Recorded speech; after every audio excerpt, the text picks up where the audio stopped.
pray for better days. Working hard cause I want extra pay. Talk to them seeds, but you must demonstrate. Cause it's your ways that they gon' imitate. Non-violent. Sometimes I wish I would've went to college. Frown proudly. Cause where I'm from, they hate you when you smiling. Your faith should be your gun. You can't leave home without it. The children being grown cause all the parents acting childish. You show them your reality, I bet they doubt it. You tell them all about your dreams, that's when they out it. Your own blood. Ain't no family no more. They do you badly for show. You try to patch up your soul, Lord knows you on a mission to show him you so submissive. The prayer said in silence, you know the devil can hear him, pay attention. Know the war's within, how much time do you spend? Try to balance your zen, then again, losses is lessons. You tell me you trying to win, we know about saving money. You tell me you trying to spend that blood on it. Sweat, tears, you put that love on it.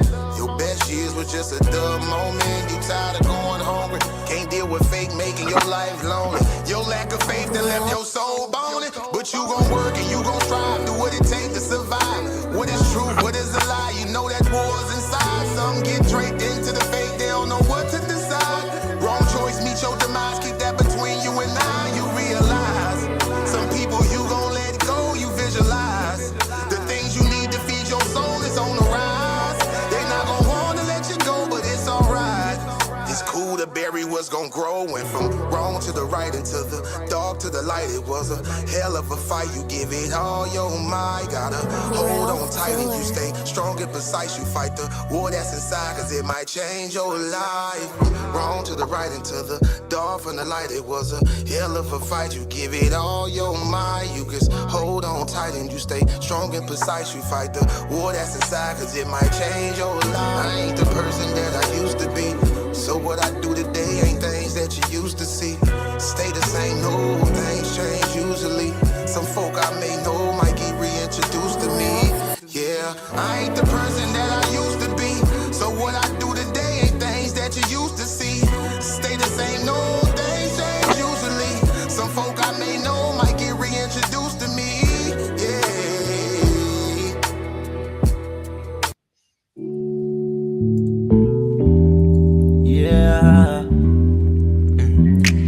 Don't be stressing on the dumb shit, cause God is gonna make a way.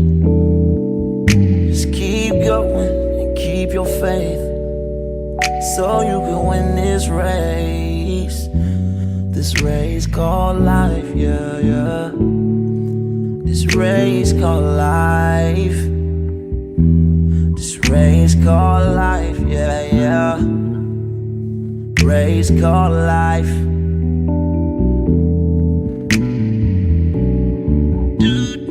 Yeah, yeah, yeah, yeah, yeah, yeah. I'm grinding cause I know that I'm gon' get it. I just gotta have vision, keep faith and be humble. And have some patience with it. I've been A1 since day one, and always on my job. I never been a fake, never had to steal and rob. Cause I do good business, I'm too good with it. And even though I'm on this road, I'm still daddy to my children. You know I do good with them, and don't like being missing. But I hate when my bills are thicker and my pockets get thinner. But I can't stress up on the dumb shit, cause God is gonna make a way. I keep going and keep my faith in my pace, so I can win this race. Win this race called life. This race called life. I'm just trying to win this race called life. This race called life.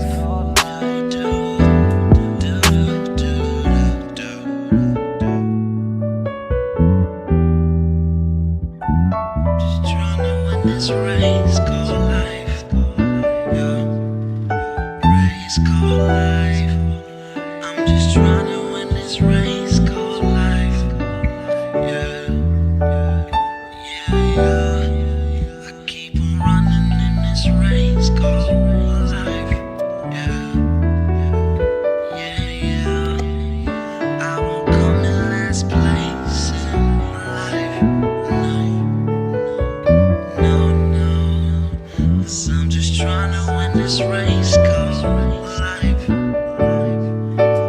race called life. Girl, I just gotta win this race called life. This race called life. Just gotta win this race called life.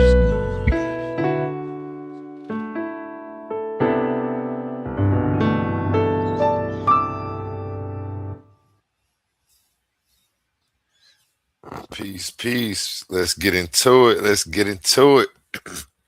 How you doing, Titan family?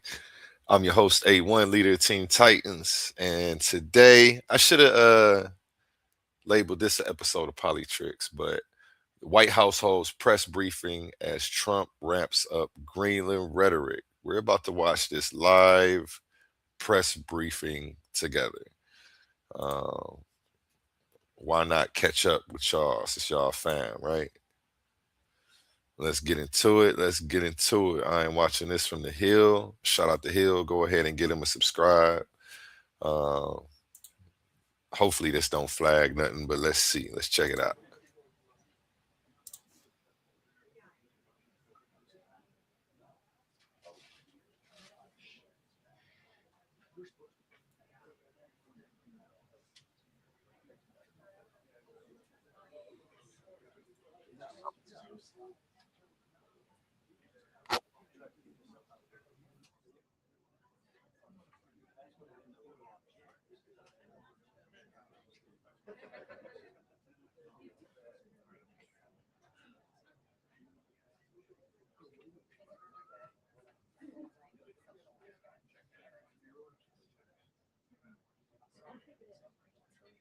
Where you at, Orange Man?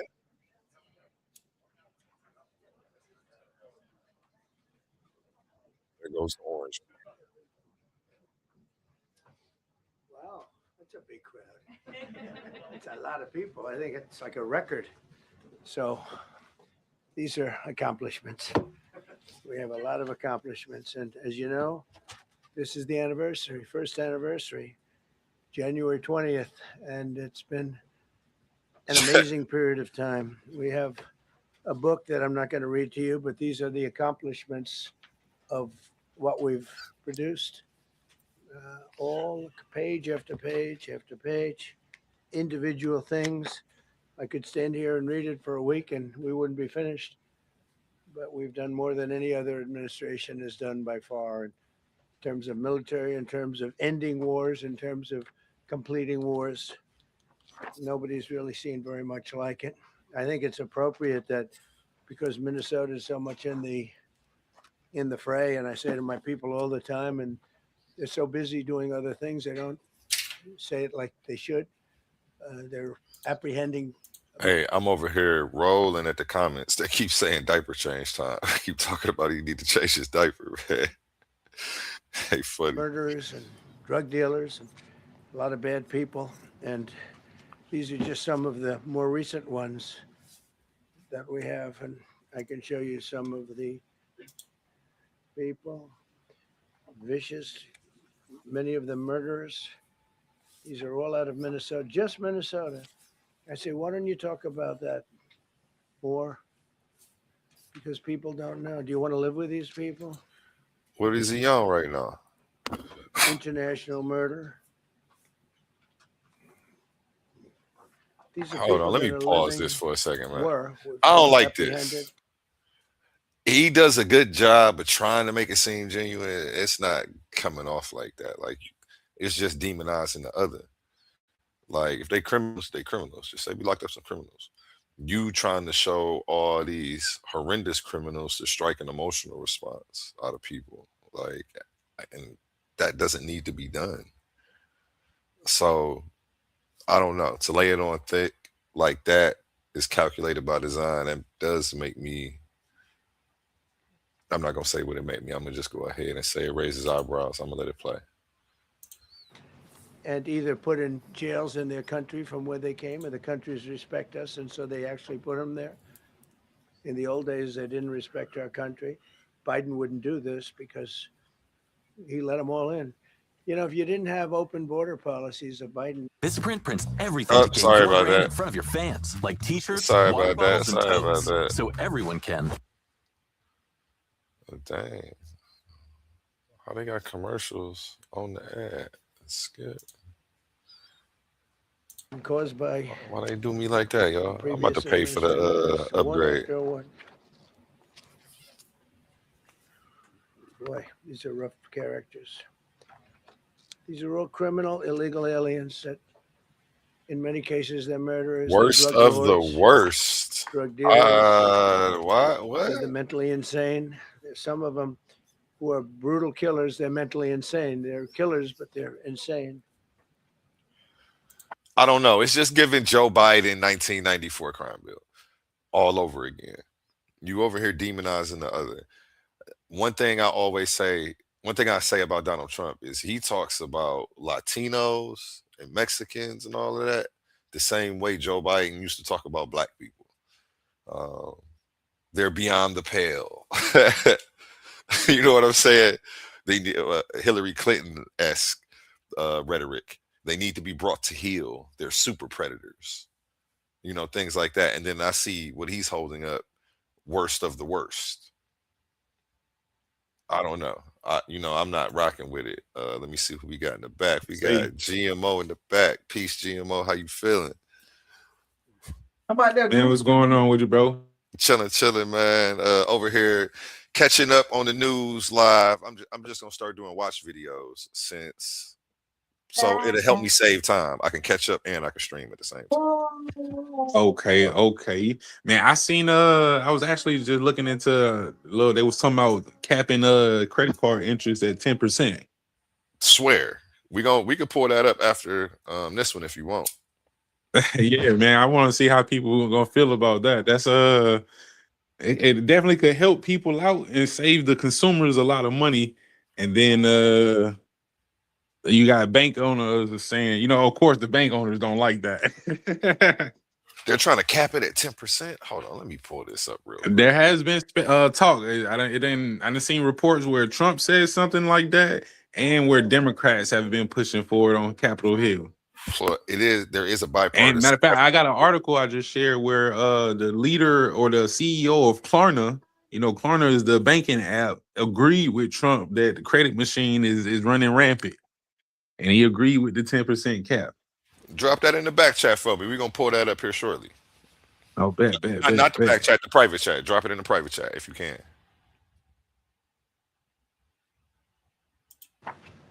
These are just in Minnesota, California. It's worse.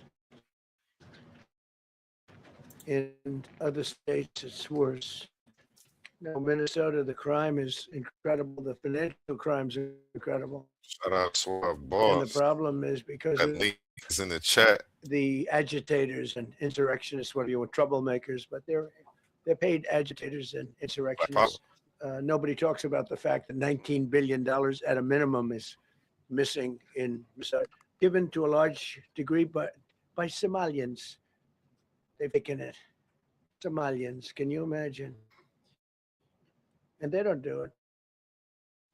A lot of very low IQ people, they don't do it. Other people work it out and they get them money and they go out and buy Mercedes Benzes and they come from here. They have no money. They never had money. They never had a life. They never had a government. They never had a country because there's basically no country. Somalia is not even a country. They don't have anything that resembles a country. And if it is a country, it's considered just about the worst in the world. They come here, they become rich and they don't have a job.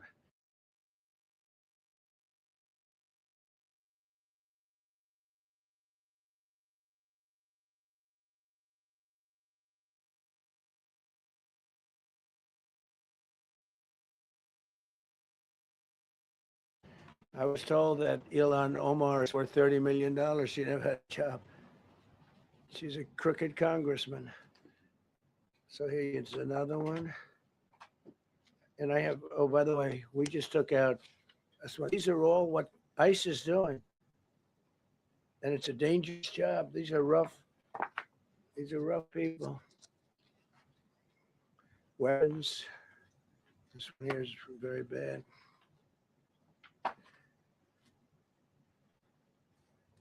I'm going through this because I think we have plenty of time. I'm going to beautiful place in Switzerland where we'll be, I'm sure, very happily awaited for. In Switzerland, they don't know about this. They don't have this problem. They have other problems, but they don't have this problem. Look, killed somebody.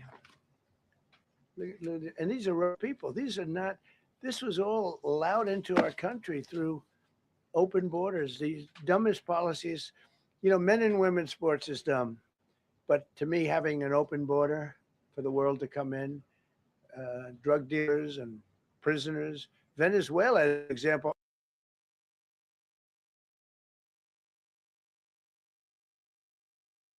Oh, I'm muted. I'm over here thinking I'm commentating. I ain't saying nothing. Y'all ain't hearing a thing I'm saying. GMO, how do you feel about this? Say that again, bro. How you feel about this? About anything you've heard so far? He was just going I ain't even gonna lie, into man. I was distracted by my niece, bro. I ain't even get a chance to hear everything what he talking about. What's this conference? this is a live press conference they're having today. The White House holds press briefing as Trump ramps up green rhetoric. I'm streaming live from the Hill right now. Let me go ahead and zoom out so everybody can see exactly what page I'm on. Wow. Yeah, I'm on the Hill. And this is live. They're streaming this live as well. I did rewind it some though, but this was streaming live when I caught it. So yeah, let's go ahead and get Okay. into it. Oh, but what he just said was he said he thinks men and women sports is dumb, but open borders is worse. And people just coming across drug dealers and rapists coming across the border. How do you feel about that? Statements like Well, those are political statements.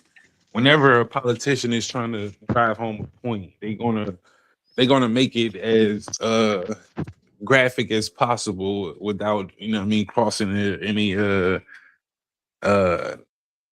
I would say bounds that their base is going to disagree with or not like. But Trump has already built a name for himself for being an aggressive speaker. So that one, he plays onto that nature when it comes to the political aspect. This is probably a huge agenda or just a big part of one of his agendas.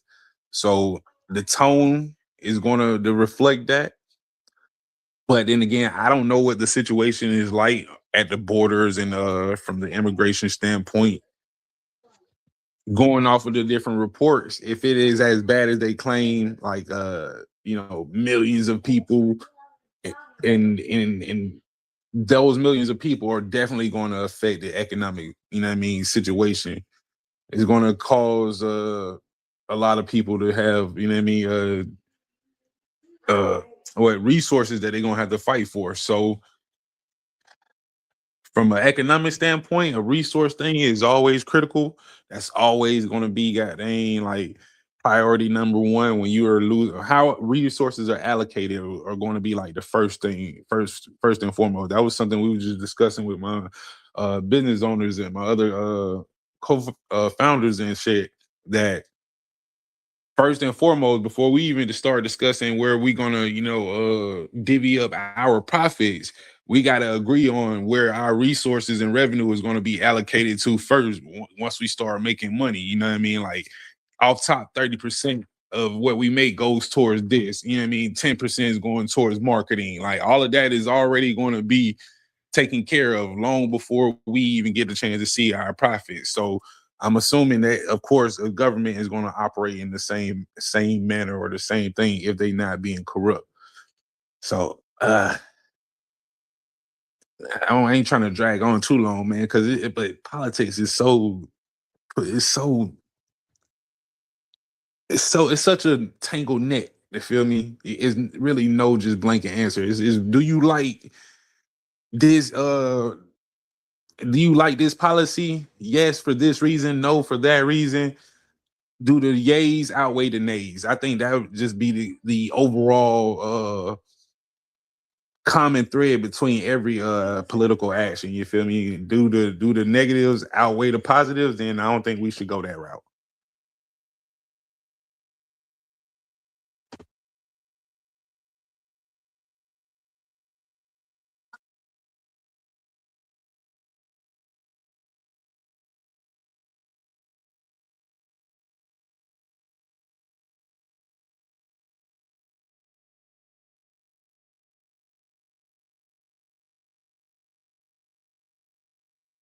You still there, bro?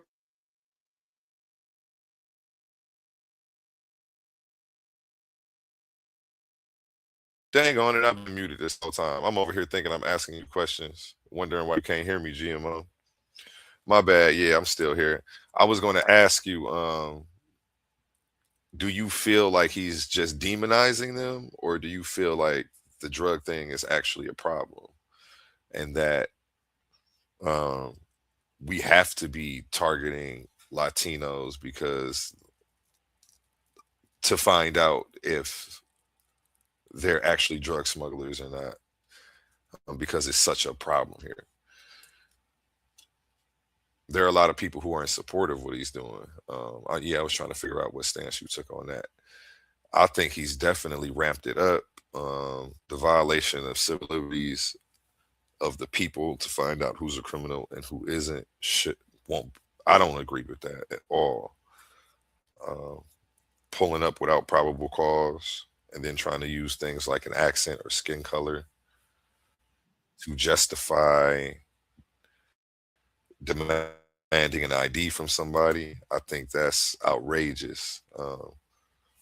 I know the Constitution goes against that. My bad about that. I was over here muted for a second. I was over here asking, because what I was trying to get from you was pretty much, when I asked you how you feel about it, I really was kind of wondering, like, do you feel like demonizing the other, or do you feel like this is really a problem? Do you feel like he's as an excuse for other, whether it be white supremacy or anything else? Or in your question, I kind of felt like you were leaning towards this is purely economic, coming from a corporate standpoint. Yeah. That's mostly my leaning. Okay, the whole thing about white supremacy, man, is always going to be business to me. You feel me? Whether they are a racist or not, it's not about the person in the seat. The seat is about a power. You feel me? That power represents an organization. The president, this is my personal take, right? The president is always going to be running a corporation. What that corporation means depends on what you're establishing it for. You establish corporations for the benefit of humanity. You establish corporations for the profit of your own personal gain. You know what I mean? The United States Corporation was established for the profit of a specific group of people, right? I'm never going to be, ignorant of that fact. So regardless of who's in the seat, yes, it's going to be a corporation for the supremacy of that group of people who started it. Do I think he's of like white supremacy ideology? Nah, I grew up and seen him rock with too many black folks to feel like Trump is a racist and be like on white supremacy. Do I feel like that he has the so you don't feel like Trump is a white supremacist? Nah. I done seen him kick it with too many goddamn black folks. And you don't feel like Trump is a racist either? Nah. I never heard that before he started running for president. I've never heard people say Trump was a racist when he was on Fresh Prince of Bel-Air with, Carlton and Will and shit, man.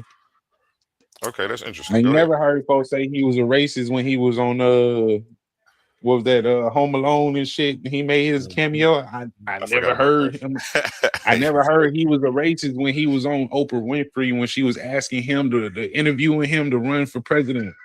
I didn't hear him as a racist when it was the roast of Donald Trump. They didn't call him a racist.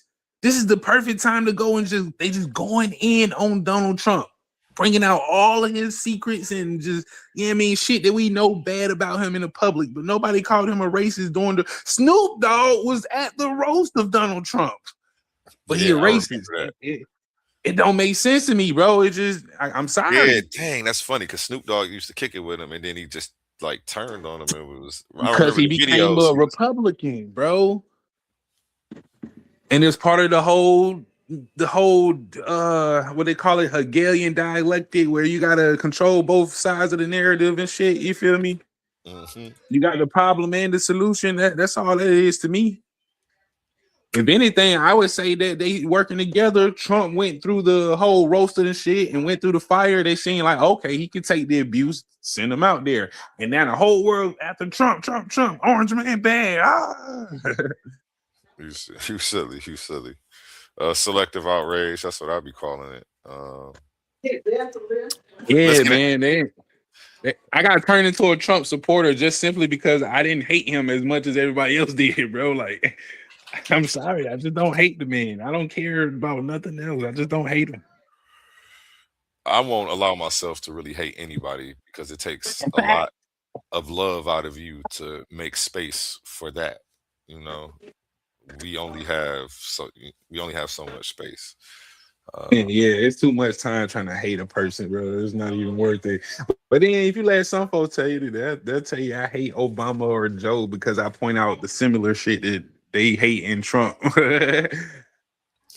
We gonna get into some of that. Let me go ahead and let's see what he's talking about on this live press conference, though. Opened their prisons into the United States. That's why one of the reasons I felt so strongly against Venezuela. Now I'm loving Venezuela.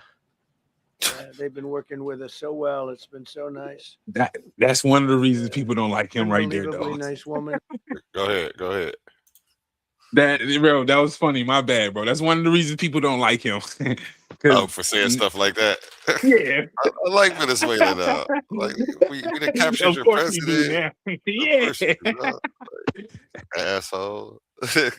thanks. He also did a very incredible thing, as you know, a few days ago. We're talking to her, and maybe we can get her involved in some way. I'd love to be able to do that. Maria, maybe we can do that. But we're dealing with the people and the president and all of the people in Venezuela, and we've been doing great. The oil companies are getting ready to make massive investments there. They have more oil than even Saudi Arabia. There you go. These are real. These are rough. This is all Minnesota, every one of them. This is one state out of many. And these people are, let's see, yeah, these are all so far people that came from outside of the country. They were allowed in by Sleepy Joe Biden, Crooked Joe Biden, whichever you like. You can call him whatever you like. They're both right. He's sleepy and he's crooked. He was the worst president we've ever had. And we've had some bad ones too. I can tell you, all you have to do is look at trade. You're not getting bored with this, right? I hope you don't. But these are people that you have to see. Strong arm rape, aggravated assault with a weapon, and many other crimes.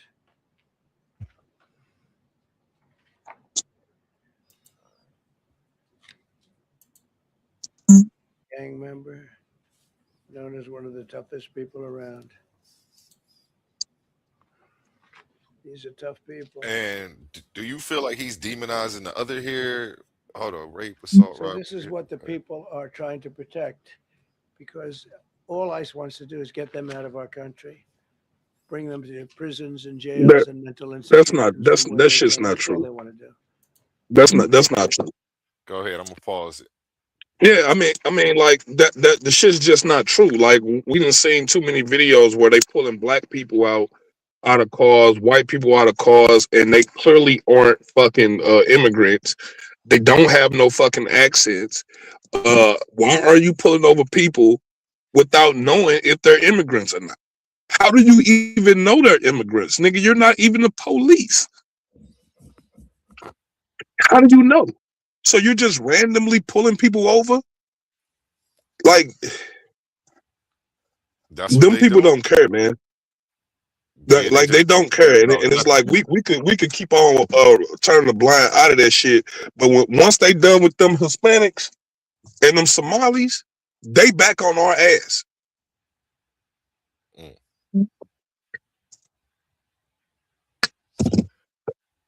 Ain't no different than when they was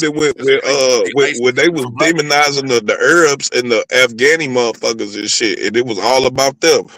Soon as that shit died down, they was right back on niggas' ass. Do you think ICE is coming for black people next? Yes. Yes. Yes. Wow, I don't know about Yes, that. I didn't see too many videos where they pulling black people out of cars, harassing Where they people, going? asking for Where their IDs and their paperwork. where they gonna send us to? They can't send black people anywhere. Exactly. That's why ICE wouldn't deal with us. That, bro, Gonna waste their this is what I'm time. saying. That ain't stopping them from saying that you a Mexican, saying that you a Latino, saying that you a Haitian, and don't give a fuck about what the hell you saying, nigga, and ship your ass the fuck off. Like, how do they know the difference between a Haitian and an African American? We the same people. We got the same ancestry. Your birth You, certificate, nigga. nigga, what if I ain't got, nigga, who the hell walks Yeah, I around was with just their about to birth say certificate? I keep my ID and my driver license on me damn near all the time. So I mean, it's nothing for me to whip out my phone and be able to pull up some information to prove that I'm a U.S. citizen. That shit is super Don't none simple. of that prove that you a citizen, man. How? Anybody can get paper because anybody can get paperwork. Anybody can get an ID. They got fake IDs. They got machines that make them motherfuckers. Like that shit Right. don't prove nothing. And at the All right, moment that I show a fake ID, right, they have to validate that it's either real or fake, right? And the They moment not that the they violate, police. Bro, but they they not are, the bro. police. let me go ahead and let They this look. play. Let me see what he talk about because this is a live press conference. Alright. But I'm rocking with you. I hear what you're saying. I don't agree with you, but I hear what you're saying. And they have to be abused by guys like Don Lemon, who's a loser, lightweight. I saw him the way he walked in that church. It was terrible. This I have guy's such funny, respect for man. that pastor. He was so calm. He was so nice. He was just accosted. What they did in that church was horrible yesterday. Look at it here. 24 convictions. 24 times convicted. They're not charges. These are convictions. So he comes from outside the country. Do you think he's going to be good here? I don't like how they doing these new commercials, man. I'm definitely about to pay for the whatever, the red or whatever they call it.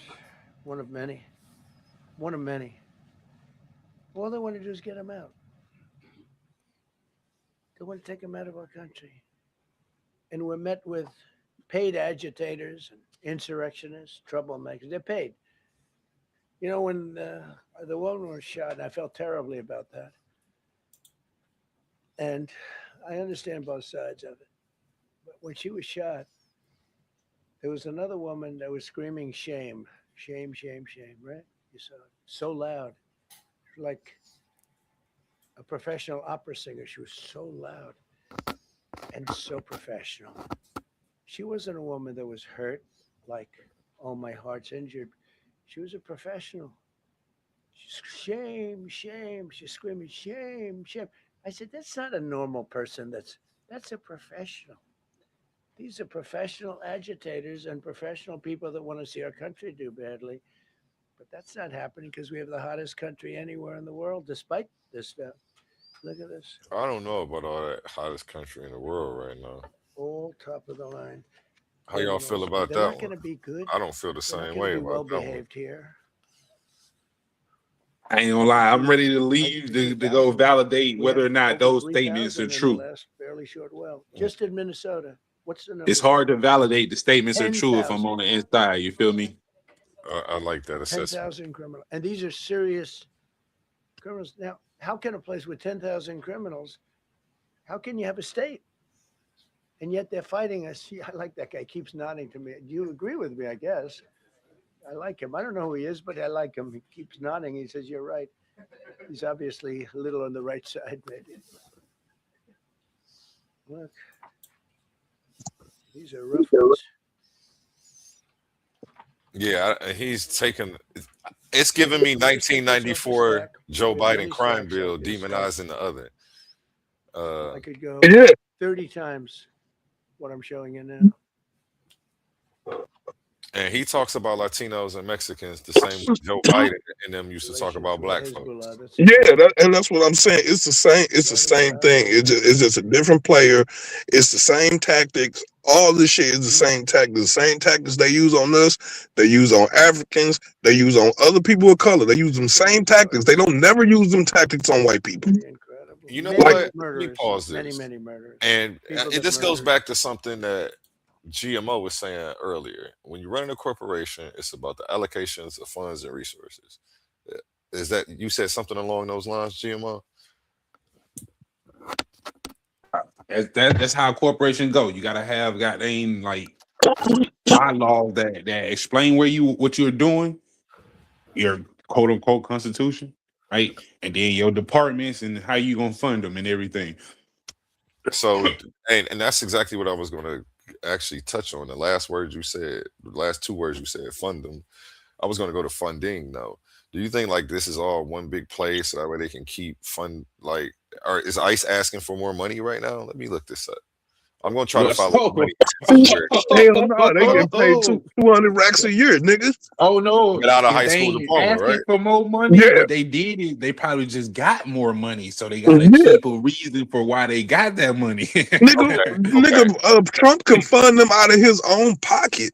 Not if it's not justified. If you ain't got this serious crisis, those funds ain't justified. I'm saying they can't stop Trump from funding that shit. He could fund it himself. He don't need the government money. The Congress is the board of directors. They direct where the funds go, and they do that at each funding session. That's why the government may shut down, because the board hasn't able to come up with it. And I get that. And I'm saying that's true if they're using U.S. Treasury money. But if Donald Trump funded them motherfuckers out of his pocket, they can't do shit about it. But he's still a free man. He's still a free man. He can operate in his own capacity. No. As president, he cannot do stuff like that. No, that makes you now that's not operating. Yeah, you're not operating in good faith, and then you're doing stuff to where it could be perceived as a conflict of interest, like you're trying to enrich yourself.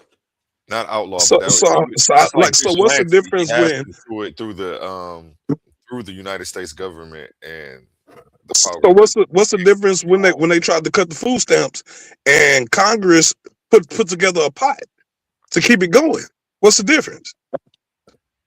Well, I know some of the money from the tariffs went to fund some of them programs. So, and then also that's another thing. Congress have like emergency funds for certain situations. Like if this government shut down, I heard they was coming out their pocket doing that, but I could be wrong.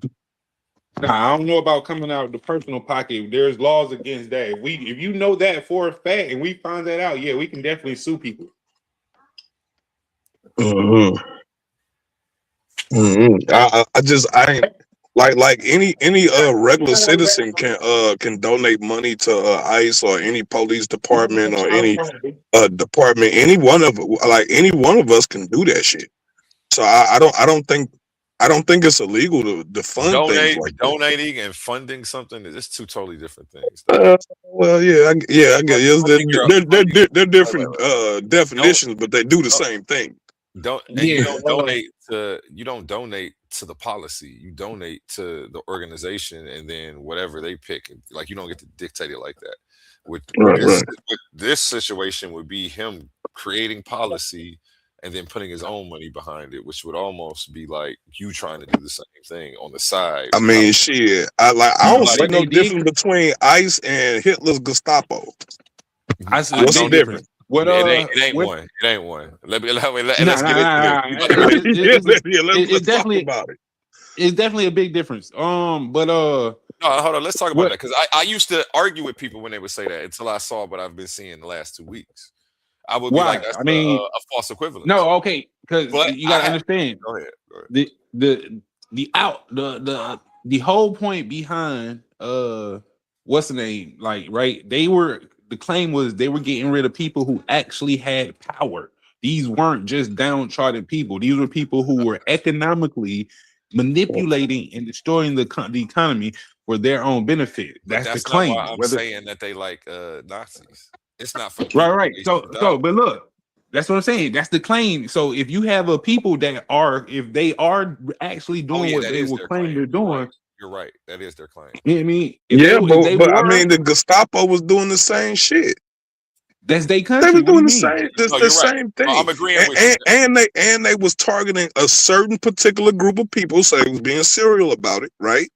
Right. And in fact, they was not just hunting down Jews. they wasn't hunting down Jews. They was hunting down people helping Jews too. And that's the same thing ICE do. Go help one of the motherfuckers. Oh, okay. And see what happens to you. Because that's dumb. Why would you? You're doing something illegal. Because Because your ancestors was in the same position, and somebody opened their doors. It's called the Underground Railroad. You remember that? This is one of the most American things that you can do. That is not the same. That is not the Let's slow same. the conversation down though. All right. Yeah, I don't want to have no fast paced. Let's slow it all the way down, just so that way everybody can really get something from it. You know what I'm saying? And I wanted to go back to what, because it seemed like he cut out for a second, then he came back and y'all were in mid conversation, so it may have been on my end. But GMO was talking about giving the reasons why it's not, and then he was giving giving the argument that people use when they say that they're like Nazis. Can you give that again for me, GMO? Yeah, I was just saying that the difference is, besides the targeting group of people, which you have, that happens in every population, where once a refugee population comes through or something like that, of course you're going to be targeting a specific group of people, because that's the people that are invading or quote unquote that are migrating. They're going to be the focal point. But then again, it's not just a specific group of people, because you got all foreigners being targeted. Asians, Hispanics, a lot of people being targeted. Well, I was talking about specifically when he said like ICE is like they're like the Nazis now. Right. Specifically. Well, yeah, the Gestapo, right? Like Hitler's personal fucking hit squad. Yeah, go ahead. No, you responded to that. Okay, because Hitler was a dictator, so why you can say his personal hit squad is he had full authority over the army and the way things would happen. That wasn't no hit. That wasn't Hitler being just like demonic in his position. That's just how their government was established at the time. The people were cool with a dictatorship. The German people loved Hitler.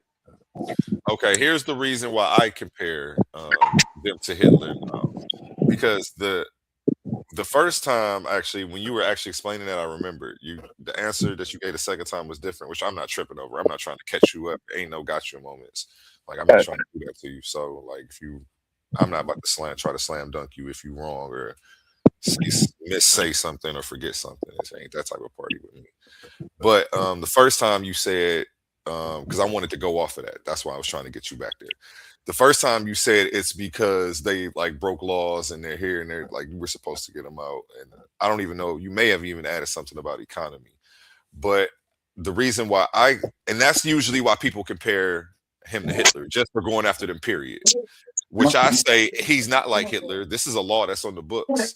I say don't attack the face, attack the law. You know what I'm saying? If you change the law, then it's different. But right. The reason that I say that they're like Hitler and Nazi, and this is strictly off what I've seen the last 2 weeks, is because they're going around like the Gestapo, stopping people without probable cause, without reasonable, articulable suspicion of a crime they just committed or about to commit or in the commission of, and asking them for their papers. This ain't Nazi Germany. You can't just stop me and ask me for my papers. I literally have a YouTube page called This Ain't Nazi Germany. I started this a minute ago, but it was specifically about law. It wasn't about Trump. Like, you know what I'm saying? I don't hate him either. So like, it was strictly about ID refusal, First Amendment audits, and Fourth Amendment audits. So it was about knowing your rights. They are literally going around violating people's rights, stopping them and just asking them for their papers. So that's Nazi-esque, to say the least. You know what I'm saying? I know he's not no dictator, and I know he didn't create no concentration camps. So I usually don't use that analogy, or prior to what I've seen in the last 2 weeks, I haven't used that analogy. But the way they're trampling over people's civil liberties and their rights, I feel like it's appropriate, even though it may stir an emotion because people may think of all the death surrounding that gang or whatever the heck we don't want to call them. But I think just for that, it's appropriate because that's major. You know? You agree with me? Disagree with me? Nah, you made a heck of an argument, man. I'm over here just flipping pancakes, man, and trying to touch this dog up.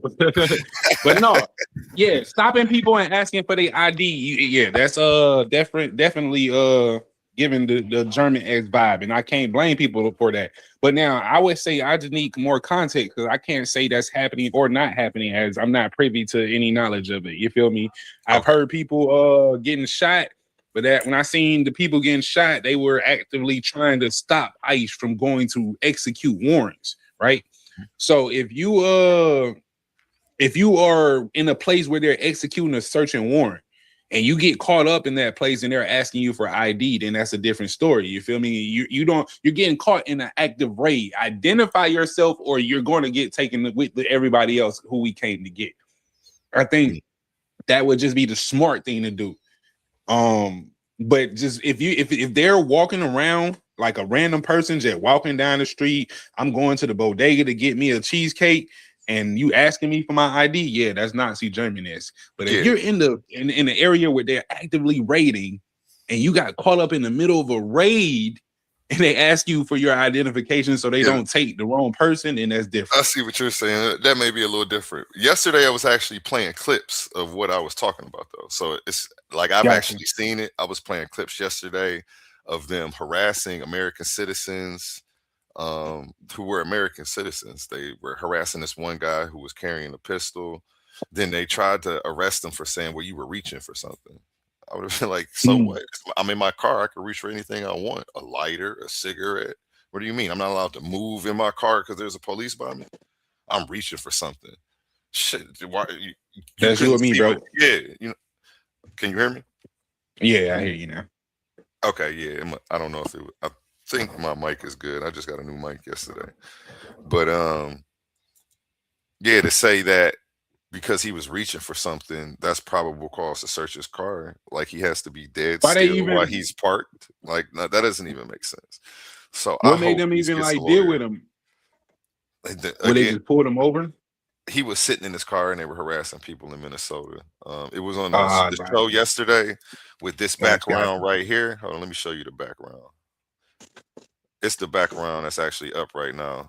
I don't even know why I still have it up because I'm not doing this. You heard about what's going on in Minnesota? ICE attacks a baby. I did a show yesterday on this, and then I played clips of ICE harassing people, American citizens. You think it's related to that Somalia situation that was going on in Minnesota? I'm actually not too familiar with that, so I need to do some watch videos on that and catch up as well. If you got a link, go ahead, drop it in the private chat too, and we'll pull that up.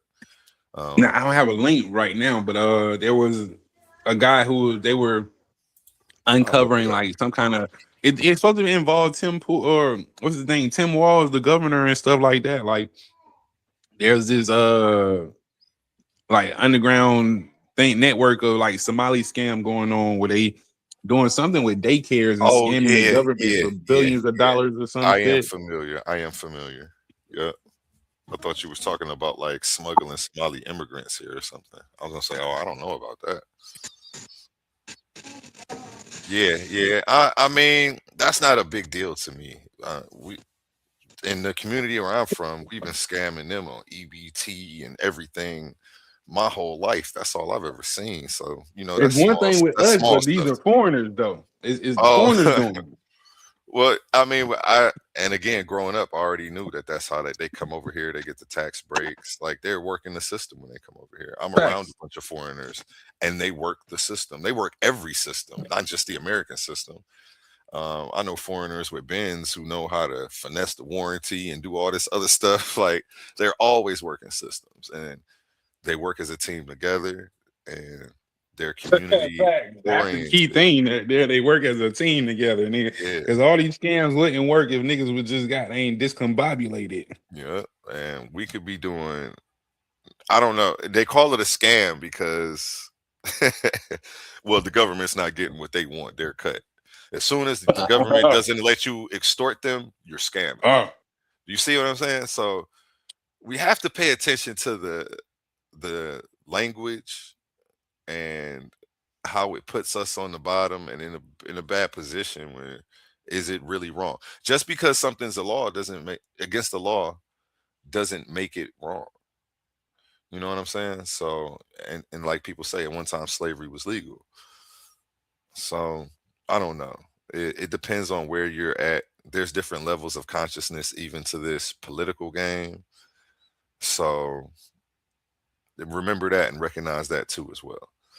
Uh, and let me get back into this. Any other news that you heard about that you want me to pull up? GMO? Anybody want me to pull up anything? Drop it in the chat, man. Give me the hot news for the week. GMO dropped off. He'll probably be back up here in a second. It sounded like he was having connection issues. Go ahead, check this out.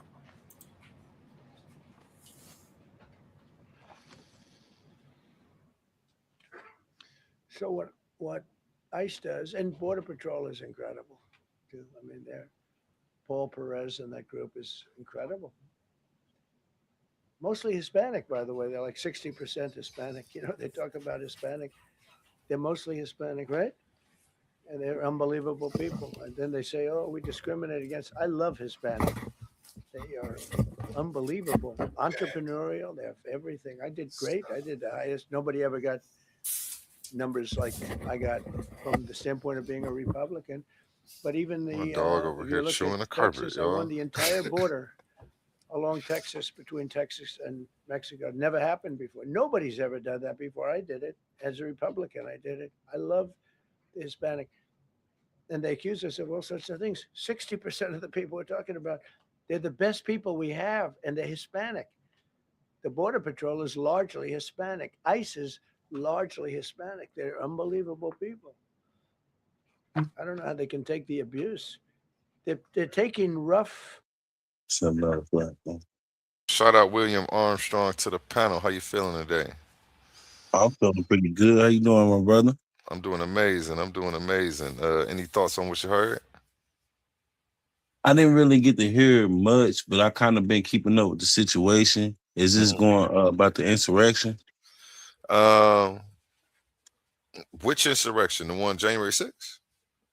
Well, the one that Trump is supposed to be calling out. He's supposed to be calling out some type of act that's supposed to violate Americans' freedom. Shoot, bust it down for me. I've been catching up. I've been off my game lately, doing all the debates and other stuff like that. So I'm trying to catch up through watch videos. So you're gonna see me going live more, watching more politics. But yeah, bust it down for me. Tell me what I missed. I just know, from what I know, you see what's been going on in Minnesota or whatever, and a lot of civilians have been tripping out. A lot of citizens have been tripping out about this Insurrection Act.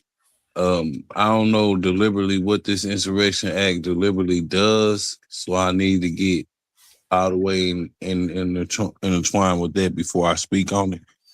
But I know it's going to be much harder than what it's been already. And my thoughts on it, us as a people, we should be ready to go to war. We shouldn't just sit down, because when you see ICE is not attacking Australians, it's not attacking Italians, it's not attacking nobody but Black and brown people. So this is modern day slavery happening all the way over again. And remember them white supremacist groups, they was marching before all of this. And if you read their flyers, flyers always say that they want to make America great again. And when only time America was great when they had free labor from all the so-called indigenous people. Okay, wait, hold on. These are the reasons you think we should go to war?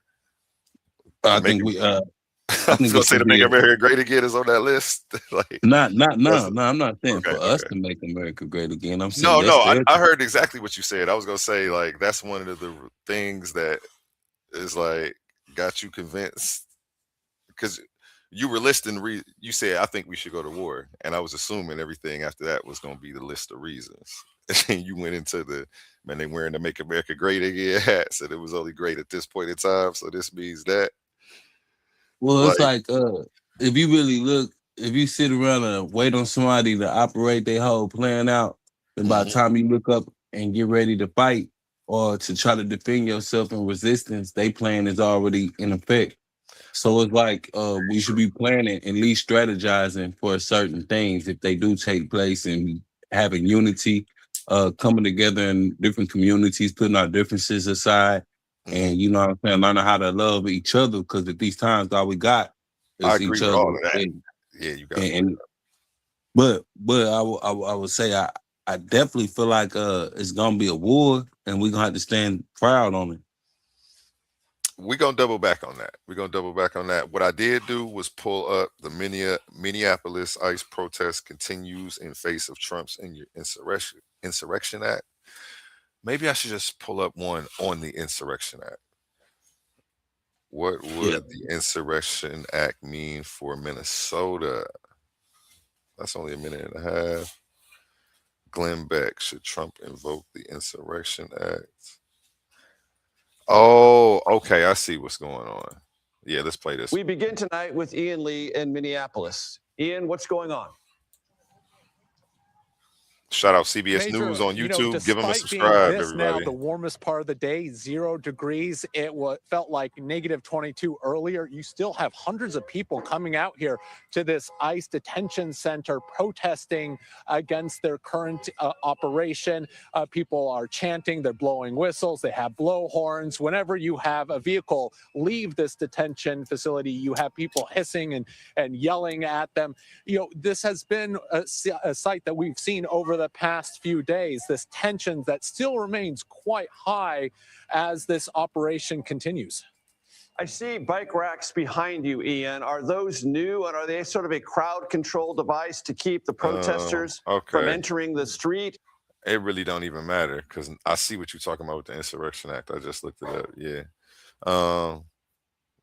I don't think a war is going to come, because I don't think we're ready for a war. It sounds like Civil War. And the reason why I say it is because if it's already, if it's a blue light on us or a green light, let me just put it that way. Now, I'm not saying let's just go out and start acting a fool, shooting people, none of that. I'm saying we got to be more strategic and making sure we're keeping our communities protected and not relying on the same, we're relying on the government system that their origins, how they started was off of slave catching. And it was to protect and serve the European nations that signed for the independence of America. So you have to, we need protection. We need to be more united and be able to protect each other, guarantee safety for our children, or for people that's not associated with the systematic plan that they have, whether they black, white. We gotta be able to break some barriers and be able to trust one another. Because at a time that we come in, I see a time that we coming into when they start violating people's rights. If we not united and we trying to fight them individually, then we're going to lose. Bomb on that one. Yeah, you dropping game right there, baby. I agree with you. Definitely on all of that. I don't think it's going to come to a civil war. I don't think necessarily blood needs to be spilled for... Well, I mean, it depends on how far you're trying to go. If we're talking as far as getting land back and stuff like that, yeah, I don't see stuff like that happening without some type of revolution or some type of major economic fall where power dynamics shift in the world. Because white supremacy isn't just an American thing, it's a global thing. It's global domination.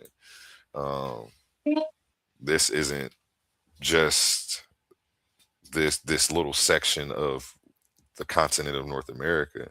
This is Canada. I'm not really too much, a lot of the UK, pretty much everywhere where you see one of them red, white, and blue flags, no matter how they mix it up, what design they got it in, when you see them colors, you should recognize colonization.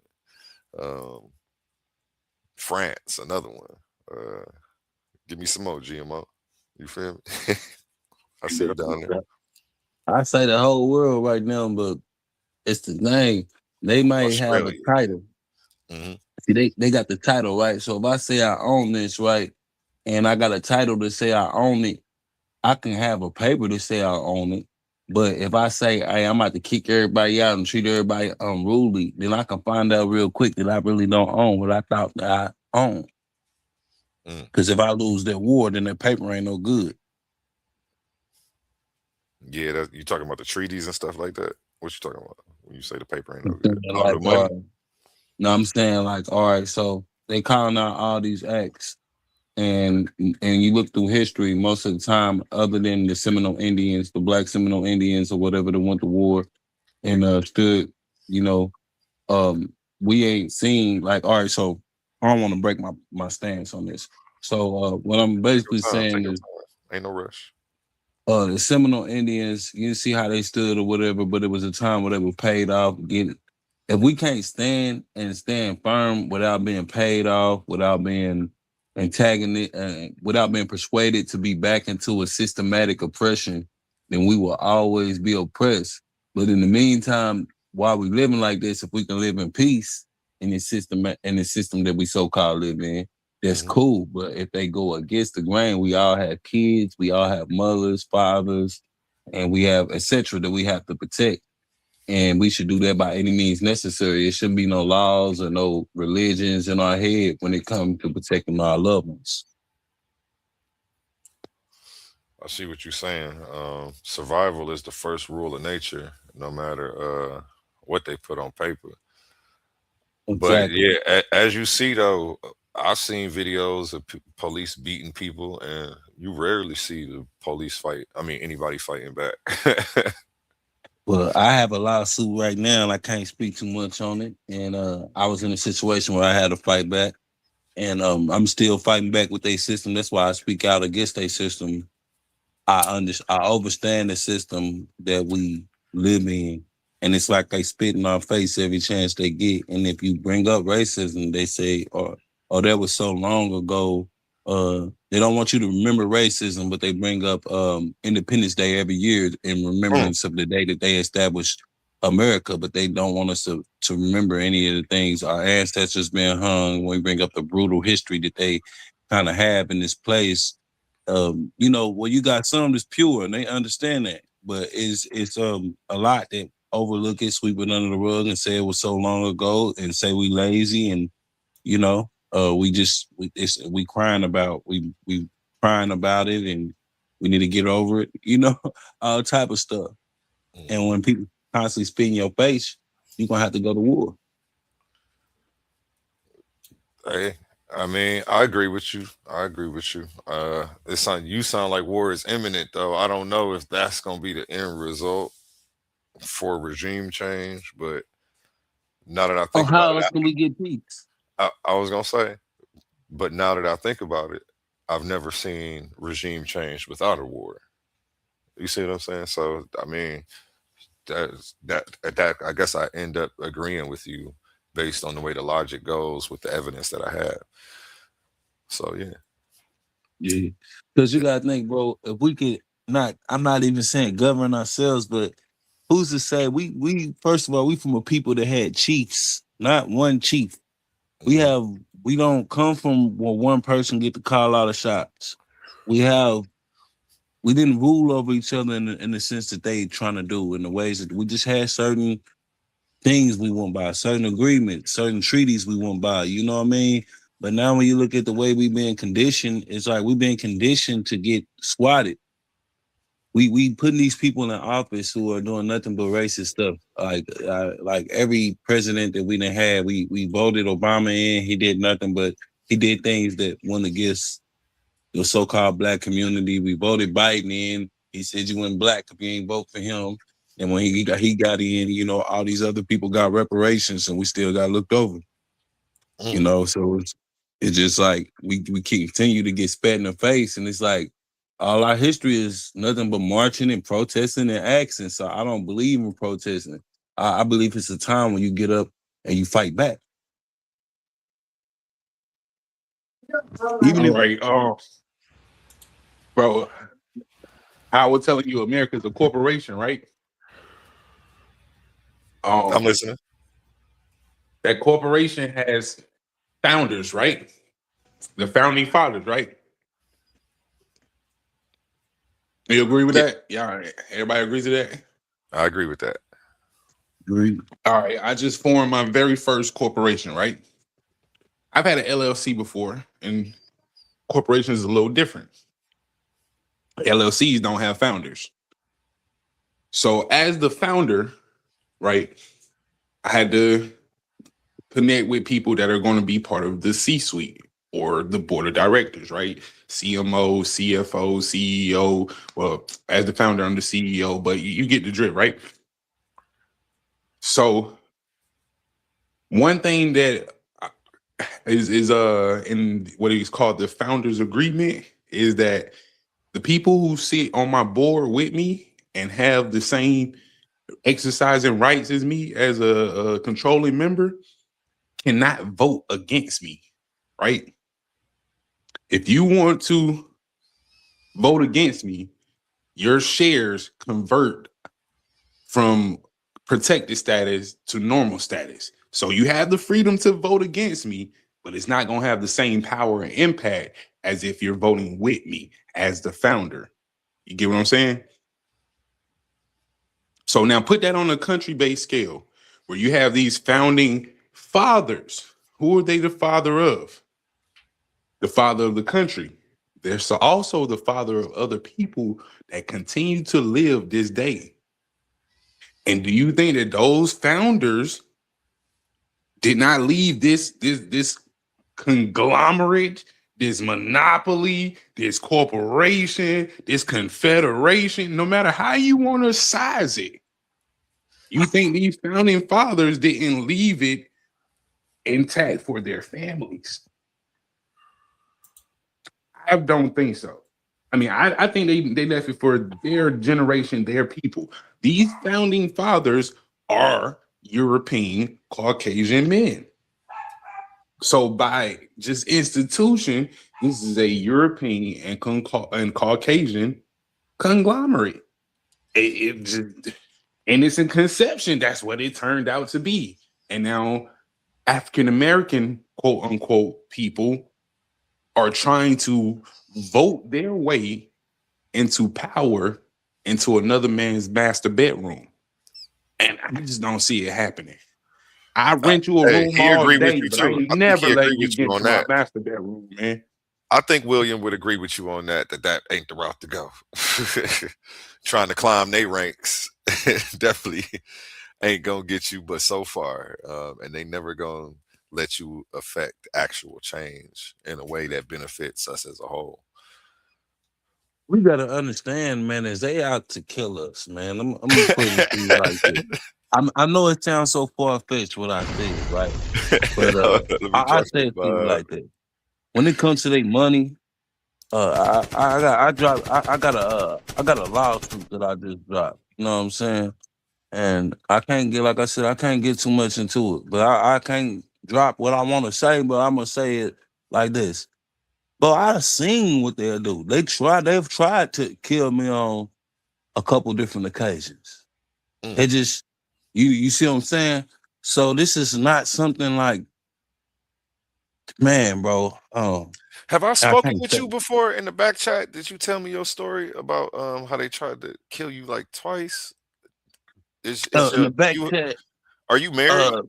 You married? Yeah. Yep, Yeah, I know who you are. You know it ain't too many married people, man. You know, you count them on my hand. Peace to you, man. Yeah, how you feeling, man?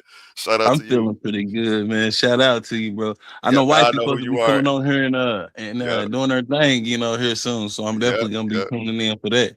Appreciate you tuning in, man. Most definitely, bro. But it just even, you know, even my wife know, man, and we know, you know, this world ain't changed. They might try to paint the picture that it's so changed, but it's not. You know, it's still the same. It just get hidden and dressed up, you know, like with condiments, but it's still the same thing, bro. It's not, you know, when I tell you these people out to get us, they out to get us. And when my situation over, then I'll be happy to, you know, air out some things. You know, I even got evidence on, but you know, I can't really say too much right now, but like I say, man, it's definitely Come get time to your be interview aware. after it's all said and done, and you take care of everything. Come get your interview, man. I set you up with a nice, like on the couch, Yeah. like you the famous rapper telling this story. You know what I'm saying? And get Where it you all out, located at? man. What city y'all in? I'm in Ohio. I was really talking about on here through the thing though. Oh, You know okay. what I'm Oh, saying? okay, for sure, for But sure, for yeah, sure. we could cut the cameras off. You know what I'm saying? Just to make people feel like it's more personal. Yeah, and then you can Yeah, tell your story. I'll interview you. At least so you got something for your portfolio on it. You know what I'm saying? yeah. I got my dog. Cause I be on another platform too. So my dog, he be on it too. You probably know him. Wavy.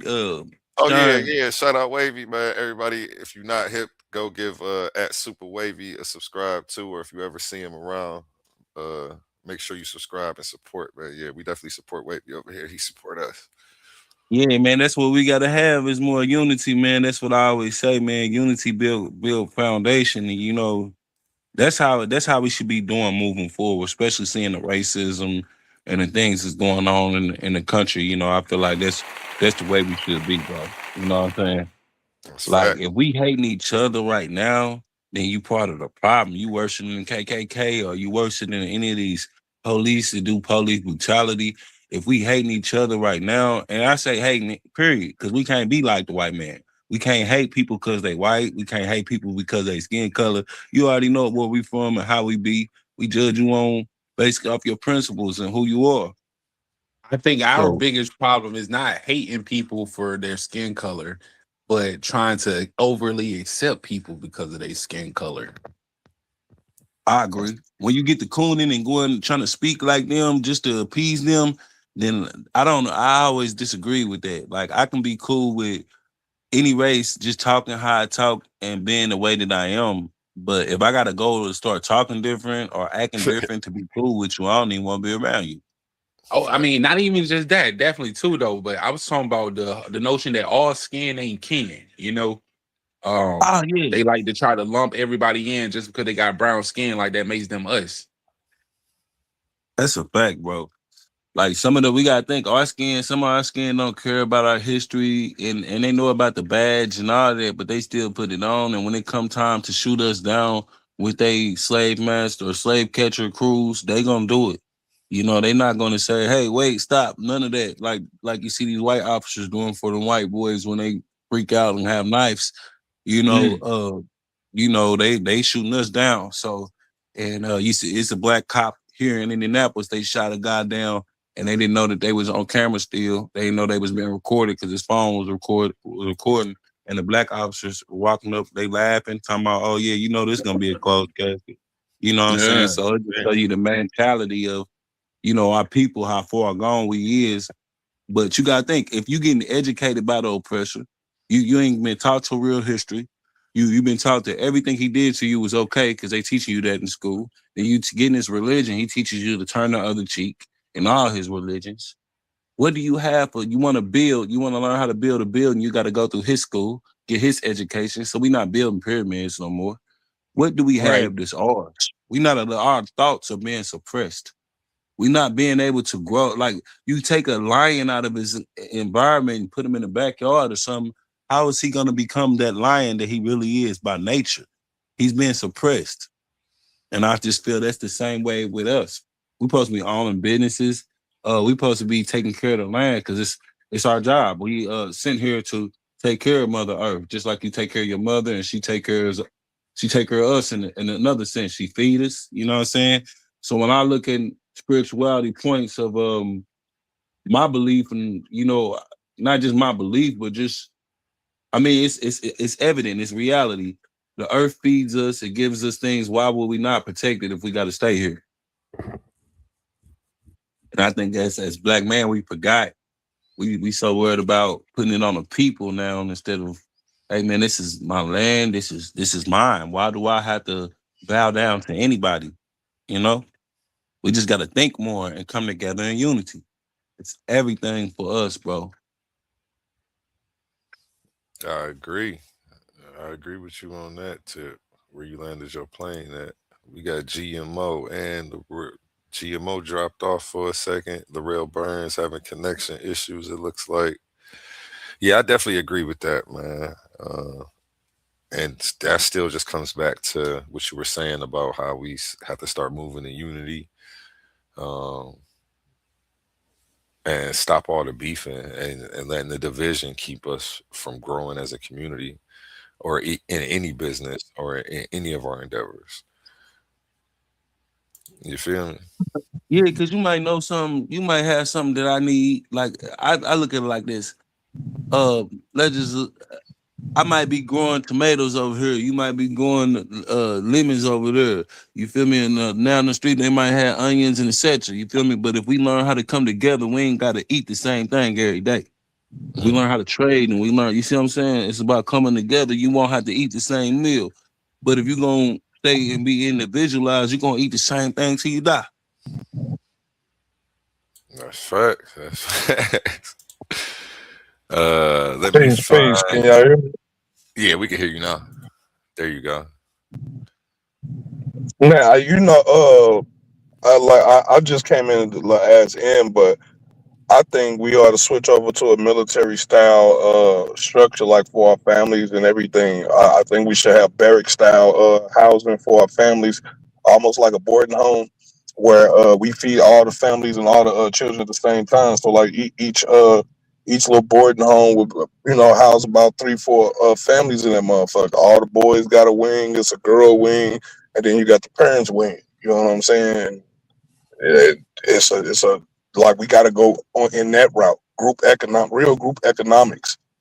You know what I'm saying? And I mean, when we start doing those things and sticking strictly to a actual structure, man, like that's the biggest thing. That's why, like in our tribe, like we got a treaty amongst our houses, and we have to follow that treaty, like how to interact with each other and stuff like that. And I think black people in general, we need a declaration of independence and a constitution of our own. Like you know what I'm saying, formally. But we need a political body before we do that. I like what you just said right there. That makes me think of this Steve Coakley video that I'm gonna go ahead and pull up. While William responds to that. Agree with you, brother. Steve Coakley, I black. couldn't agree. I couldn't agree no more, bro. Like building it's gonna take thinking. It's gonna take when you see the Mexicans coming together, they be having the right idea. You'll see a lot of them, like he was talking about, a lot of them in the same house. All of them paying one under one roof. So everybody stack their Right, money up, right, then they go buy a business. And then after they buy one business, that business stack their money up, they buy their partner a business. They keep spreading the right, money. right. And that's why I say bump buying a house, build a compound. Build a compound. You got 6 families, man. That's 6 family. That's potentially what 12 adults. And out of 12 adults, y'all can put y'all money together, buy a parcel of land in the city. It ain't got to be all out in the outskirts of no weirdo Mormon, danger boy type stuff. It could be like right in the city, bro. Build a build a compound big. Like use the shipping containers. You could build it fairly fast. The whole family. You can house your entire family. That way, don't nobody pay no rent. Nobody's paying rent, or maybe y'all do pay a rent, but y'all pay it to yourselves. You see what I'm saying? So I mean, we gotta start thinking in group efforts. Like none of this stuff ain't we humans didn't get this far thinking as individuals. We got this far thinking as groups. And I think we just need to reestablish our communal bonds, our ancestral bonds, and stick to the script. You know what I'm saying? Because we ain't got the same interests as the United States. As the United States government, we don't have the same interests. Even when you look at the elite, though, brother, you made a good point because when you look at the elite, they came together like the Rothschild family. It's just groups of Yeah, people coming together making moves, not one individual not like how not we no try to do with our individual. nation. Yeah, and, You and, know, and we got that bad. Like everybody got a plan. Everybody want to be king. Everybody want to be the director, and that's the problem. Don't nobody want to just file, file in rank. Just fall in line. Don't nobody want to do that. You know what I'm saying? I get it. We got trust issues because of our leaders, but the only way to gain trust is by giving trust. That's the only way that's the only way we know if we can trust somebody is by giving them trust.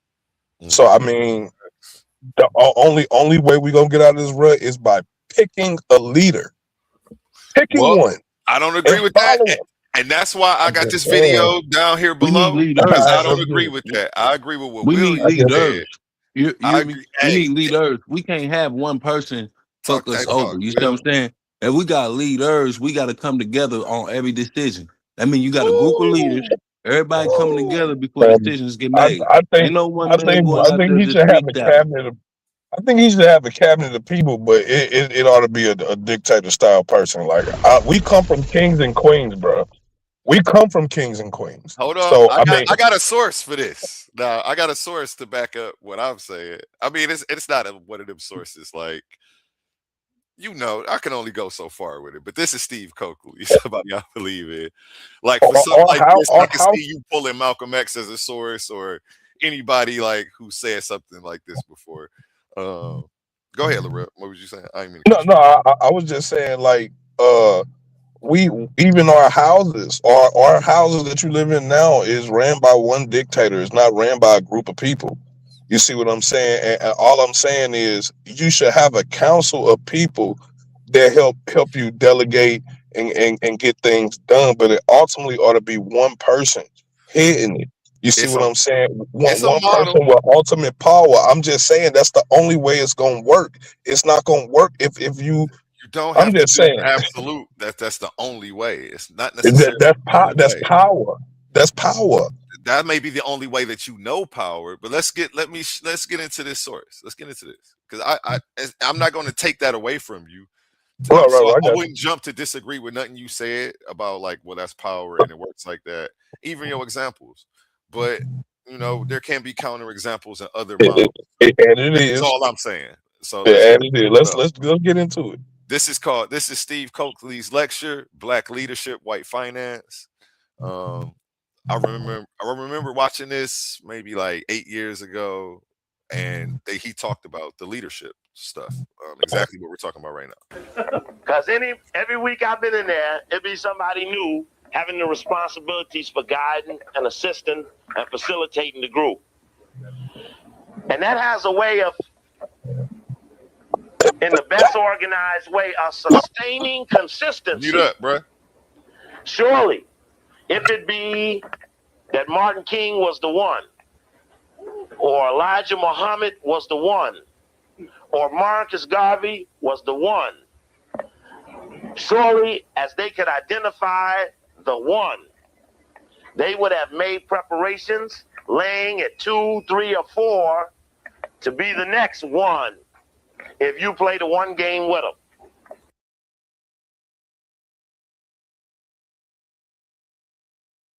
My bad, I'm muted. Let me pause it because right there, Yep, he just explained I why you don't agree. want to play that leader game. We need one. We need to find the one who gonna be the. Because as soon as you start playing the one, they're gonna start grooming the next one to go in place. And this is Well, how. Go ahead. Well, I was saying, that's where the chain of command and leadership come from, right? So, like it has to be a succession, like God's saying right here. It has to be a succession of power. If he go down, nigga, the vice stand up. The vice go down, the treasury step up, or however that's mapped out. But yeah, it has to be contingency plans upon top of contingency plans. You got to I'm get not him to the saying kid. Like what was that movie where the mobster had I don't accounts have no and all of problem them, with and I he don't have got no him the problem kid? with grooming a leader. I don't have no problem with grooming a leader I'm because not that's talking how about it's all. grooming a leader. I'm talking Oh, about grooming the person that's gonna co-opt your leader. Look at the thing, bro. Like when you groom leaders, they can be infiltrated so much. Look at Malcolm X, right? Malcolm X had a powerful message. He told us basically we can do our own thing, he was fight groomed. back, stay by yourself, all that good shit, right? But then you got somebody else that come up groom Martin Luther King. Martin Luther King, we can look at Martin Luther King for the reason for it. We can say he's a big reason for the loss of black wealth today. And if you want me to tell you how, I can explain it. No, I totally get it, good. Yeah. You know, and then not just that, he betrayed us in so many areas where he got with Margaret Sanger, who we all know is a racist, and he took the abortions to black neighborhoods, and he preached it in his church. He okayed it through his church as a pastor, supposed to be a man of God. He okayed it in his own black community, knowing what their agenda was. So when it comes to their elite hood, when they with the brotherhood and stuff like that, that when no soon as they make a alliance with them, we no longer in the picture. It's no more your brother no more. There's no we. They have a faithful they have an oath with the alliance of the people that they're associated with now. So when you look at your black leaders, a lot of them were with the brotherhood. So when you look at the future of their people, they failed their people. Look at Malcolm X. He pushed Islam. That was not the way to go. We look at X and we look at Malcolm. Yeah, that's religion. What I'm saying, like what I'm saying is grooming the leader. That has to be done. That is how it's traditionally always been done with That's kings and not what queens. we're talking about, though. I know, but I'm saying like this is what we got to consider. Like as far as Consider leadership what? goes. Well, how about That they leader? could be If you co-opted. got a No, I'm talking about grooming a leader. I'm gonna go ahead and let this video play for a second. Let's see what other stuff he gives, because that's what this video is about. I remember the old movie Dance with Wolves where they used to sit in a circle. Much in duplication And let me know when y'all want me to pause you, it when he say the something that original y'all circular jump in on. decision makers. No decision was made linearly in a straight line, up, down, or straight sideways. You were the people who saw the come around, go around, the reap what you sow, the cause and effects. That was your understanding about the world, and it was deviated by another group that saw it from top down. That I will conquer you because we believe in individual leadership and solo responsibility. So as we kick around the subject, we're going to be able to use the overhead a little bit tonight. Brought some material that I think will assist us on our way. Don't forget, of course, Friday night we'll be having the fundraiser here at 7 o'clock. Told Sister Janie, so far we have 0 commitments. So cook about 10 dinners. Where's Sister at? She's still in here? There she is. Yeah, you think you got about 10 dinners worth? No, yeah. Okay, that'll be Friday night. And then don't forget the AMU program on Saturday, as Brother Nkrumah had mentioned earlier. Listen out for some new lecture commercial. Nothing but that. Yeah, this is the commercial where, and that we are inferior, and we accept these positions for no other reason than we got paid to. And one of the examples I shared with the little kids, who are primary importance in the counterattack on our community, is about that commercial with Michael Jordan and Larry Bird. Y'all seen that commercial? Nothing but that. Yeah, this is the commercial where Michael Jordan is sitting on the bench. Larry Bird walks in, said, "What you got there, Michael?" He said, "Oh, Big Mac." He said, "I'll play you for it." And they start going on the top of the garage, off the rim, off the backboard, off the ceiling, over the expressway, and all that stuff. You seen that? Yeah. Well, I always ask the children, if you watch it carefully, say, what does Michael Jordan win if he succeeds in defeating Larry Bird's challenge? Nothing. And that's white knowledge. Make you play for your own sandwich. Let's do that. And the only reason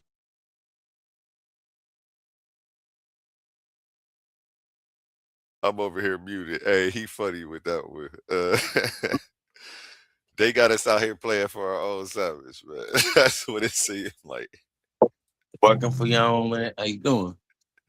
But yeah, bro, basically still playing a slave today, man. That's what I be saying a lot of things like we gotta break the mental slave, the mental chains, before we can really.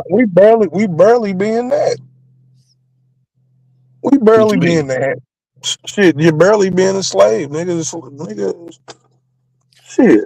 But eventually, in this episode, he goes into how a round table council is really what Yeah. you're looking for. There's no leader. Everybody's Well, what I'm saying, it'll be one spot like that man, All right. that spokesperson, that one that goes in front of all the cameras and talk, like it's him. somebody could be the voice, but they're not a leader. They're not the one in Exactly. charge. Well, Because he as soon gonna as look you like take the head out, the the body leader. follows. When you take the head out, the body follows anyway. So it's like Exactly. there's never And then here a good thing I want to make, a good point I would like to make to you, Laurel. Uh, when you look at nature, bro, if we didn't have money and all these things, bro, the earth provides everything we need, right? It provides all we got to do. The earth take care of itself. Really, it provides us everything we need from all the resources we need to eat. And if we take care of the earth, it provides even abundance of more things. So I get that. what man can say that he owns the water that comes from the sky and charge for it? What man could say he owned gas that was here before him that existed for so long? Could say he owned it now and he's going to charge for it? Who can charge for the oil and say it's theirs? This belongs to the earth. So yes, we are Well, fighting for our own sandwich. We are paying for our own sandwich every day. When you pay for gas, when you pay for things that was given to us by nature for free, I mean, but a because lot of that, a damn. lot You of about to that, make me pull the video up. I a ain't think lot you of was that about to clip my boy consumption, when he a lot said of it that, like that. You a was lot about of to that of what you're talking about is tied off into like consumerism, right? And comfort. And so what it is we are enslaved by our own desires and comfort because you desire certain things and you love the comfort that this society gives you is the reason why we just won't do that. And when you put us in a group like that, that group is going to break up into politics, and there's no decisions ever going to be made. well, Nothing is ever going to be made, bro. only when we start fighting amongst each other is when we establish leaders. When we establish ourselves just as one, that's when we think it's one. Yeah, And that's but when we can consult with each other. But no sooner as I start thinking you better than me, or you start thinking no, I'm no, better than you, not yeah, now even, not everybody even. plays a don't cut him off. position. Don't cut him off. Don't cut him. Let him cook. Everybody plays a position. So your strong soldiers, your other dudes who good at thinking and they know how to build stuff. Everybody has a position, right? So, but it's still supposed to be one. The moment somebody says that, nah, you're gonna make this decision, and it start feeling like slavery again. So we don't need individualism that there thought that takes away from the periodic law. If we had one tree or one apple to eat from, the world wouldn't live. You see what I'm saying? So we don't need a one nothing. We need he provided us a numerous amount of things when the earth was created, however it was created from a heavenly parents, however you want to call it, however we say it, as long as if it always been here, we got plenty of resources. So we should have plenty of leaders. We should have plenty of bosses. We should have plenty of chiefs. Nobody should. That way, if one chief is defiled, we got another one. And you know what I'm saying? We take him out, we got another one. If his leader Yeah, don't want to follow what's right, we got another one. They all well, right there. I'm saying like when you get into a situation where, like, let's say for instance the strategy that we have to employ in order to get something done. Okay, two, three of us might have an idea. Another two, three of y'all might have a different idea, and another two, three of y'all have a different idea. And this one person over here got a total idea different than everybody, right? And so the argument, not necessarily the argument, but the debating back and forth about how to get that done. And then when that doesn't get done the right way, then all that mutiny crap starts, right? And no support from the various groups. You see what I'm saying? Where when the people are galvanized into one person, one thought, one mind. You see what I'm saying? Like that. All of those, uh, all of those unions seem to be the ones that work the best. Those are the ones that are actually successful. And I'm just saying, if you look around the world, it's been done a million times before us. And all I'm but that's because saying,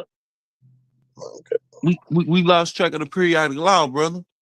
And you look, if we look into like everything you were just saying, we might have all these ideas, right? We coming together. He got a different idea. I got a different idea. As long as we keeping our ideas, but knowing that we still build one structure. So all your idea gonna go in there, my idea, we gonna figure out a way that all this shit gonna get in one, or we ain't build nothing. If we can't agree to and do it in one way, then we shouldn't do it.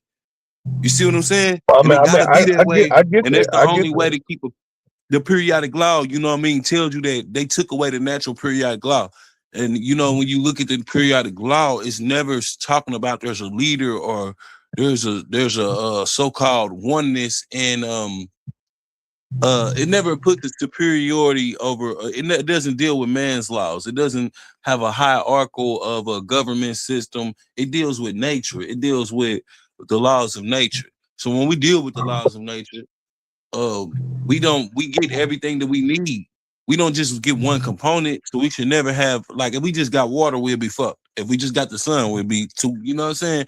So we gotta have leaders, bro. And I said that to say that we gotta have leaders, because if you don't have leaders and you just have one, then the people are gonna be fucked over. Okay, so let's talk about nature, right? Can you name me an animal or organism where there isn't a main leader, and that species is, you know, proliferated? Like, name one. Because from what I know, all animal species have hierarchies, and there's usually a dominant one. So like, which nature are you talking about? Okay, well, we look at nature though, and even in that congruence, bro. A lot of those things happen because of what? Because of man's decisions. Man started invading different animal homes and Let's made take them man out start of it. living it. Take man out of it. Just deal with nature. Only reason I'm Animals and using stuff. man. No, the only reason I'm using man is because of when we started to like, they build up certain cities, they tear up a lot of animals' homes. So animals have been forced into other habitats that they have no belonging to be in. You see what I'm saying? So when you look at nature, if we go back to the beginning, it says that we even was able to communicate with the animals, because we wasn't speaking in this tongue that we speaking in today. Telekinesis or sign language, or we was more in tune with nature. And when we were in tune with nature, the balance of the earth is off right now. When we were in tune with nature, everything was better. The plants grew bigger, and you didn't see a lot of bloodshed like you see now. You look at the times, what you see, how we've been conditioned. The whole world has been conditioned right now. And you have to see that if harmony is not in store, then the earth loses its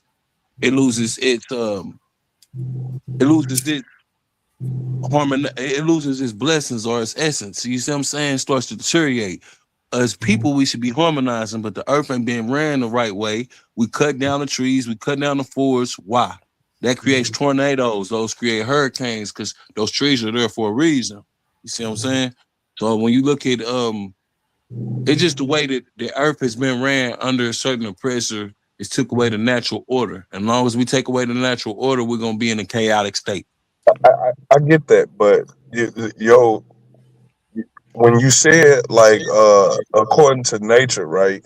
And then, like, I'm asking you to, like, point out in what animal society is there like this successful proliferation of civilization or culture or whatever that is, right? In the animal world, like, where is that? Where does that exist? Where it's a group of them that is deciding or is the leaders? Like, what animal group is that?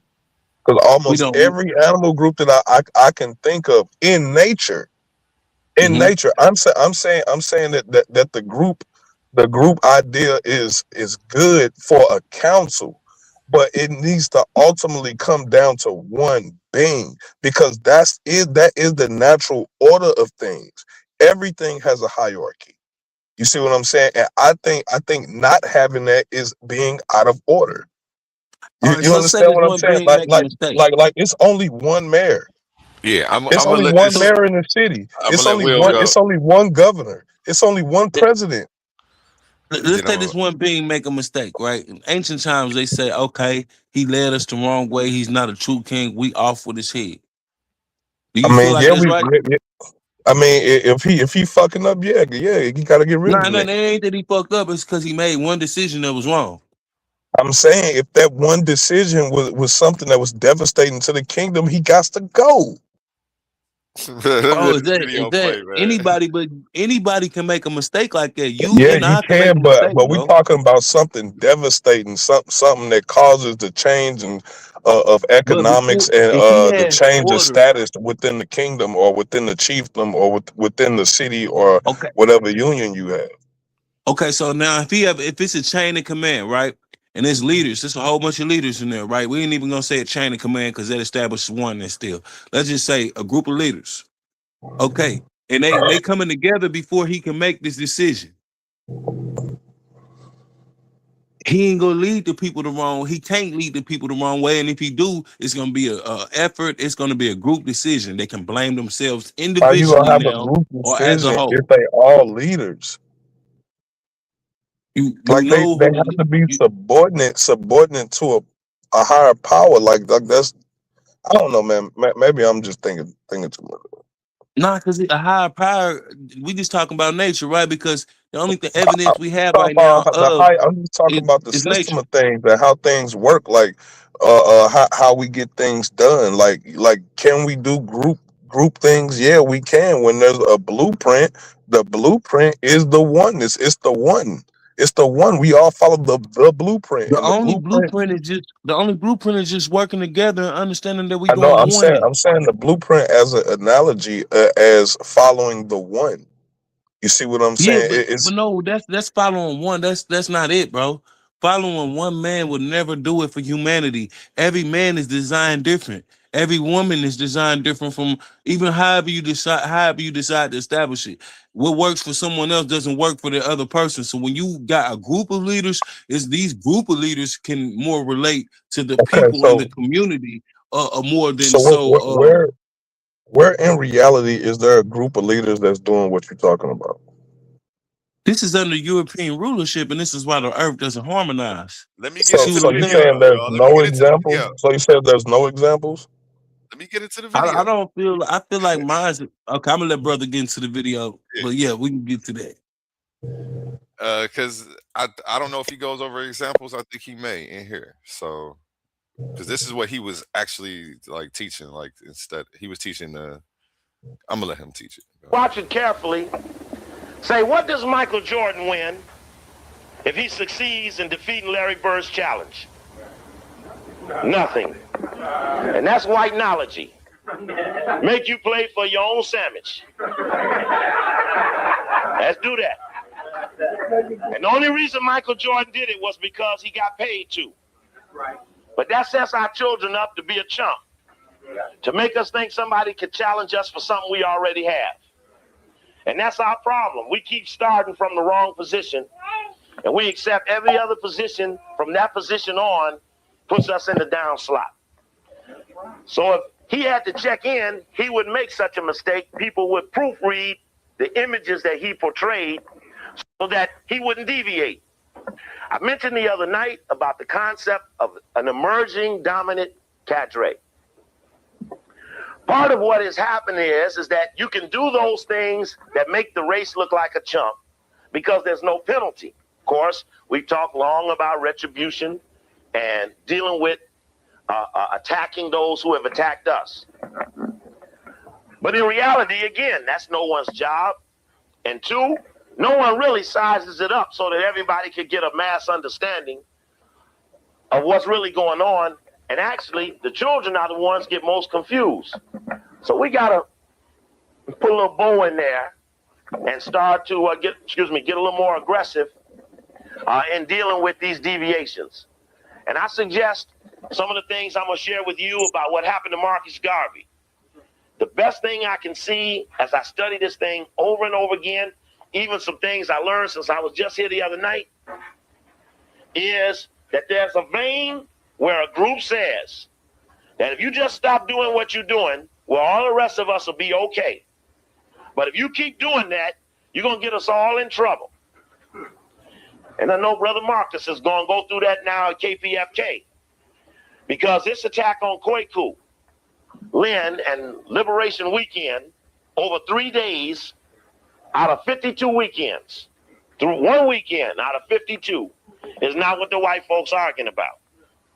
The apparent trade-off in the oven is if you can drop Steve Coakley, we'll bring Kwaku back. And that will work if you go along with it and if Kwaku go along with it. I know Marcus ain't gonna buy it. He's already made this affirmation. He ain't going for it. And that's been in the source of last time I was here.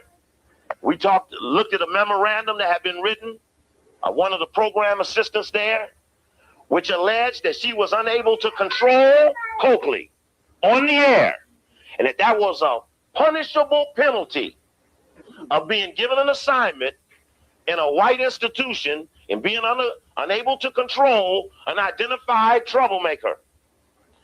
So now it is not that I will ever be in, or they could ever convince me, but they don't have to if the others around me go for it. All right. All right. So I'm proud to say that I know Marcus is not going to crack. But I know there's some others there, around there, that are going to come out to you one evening. And it's going to happen quietly around Los Angeles. And you watch who bears the word. That we got to save Kwaku at all costs. Which means all costs means we may have to sacrifice something for it. Now, Kwaku is an honorable brother. And he deserves to be supported. And it's no deal of it's either or, because in this team thing, it's neither nor. Go ahead. They don't go but one way. But everybody in the circle ain't committed themselves. So I throw out there to you an example, which may come to be your first evidence of the emergence of this dominant cadre that's not going to allow a certain level of deviation based upon an individualistic ambition. It is not that I offer anything, but there may come some tougher than me who will have no spot if I have no spot. And so I don't want to see you sell yourself short on no Coakley and sell yourself out of Garvey's or Malcolm's or anyone else's children's spirit that may emerge within a community that is as conscious as it has ever been in its history in this country, ever. Which means we got strong spout coming. And if you don't carve a spot for the spout, what Reverend Butts is doing at Abyssina Baptist Church out of New York in taking an assignment to attack certain forms of rap music,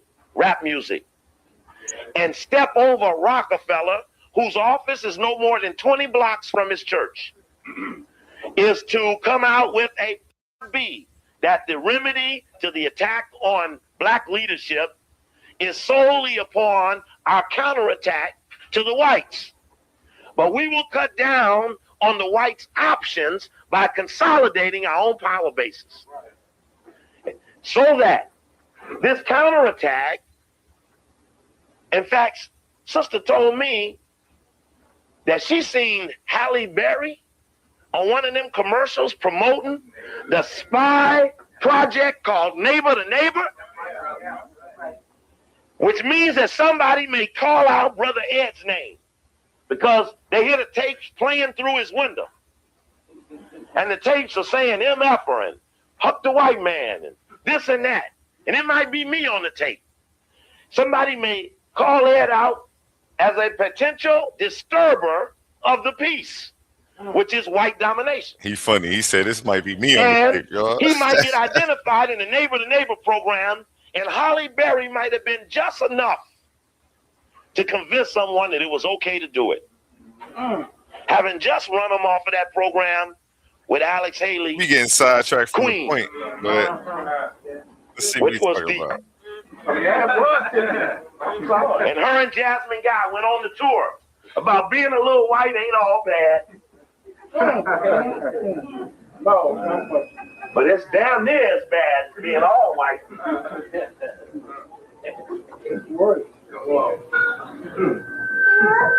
So it becomes a fact that we're going to start in certain sorts of ways of pushing out the deviations a little bit more aggressively.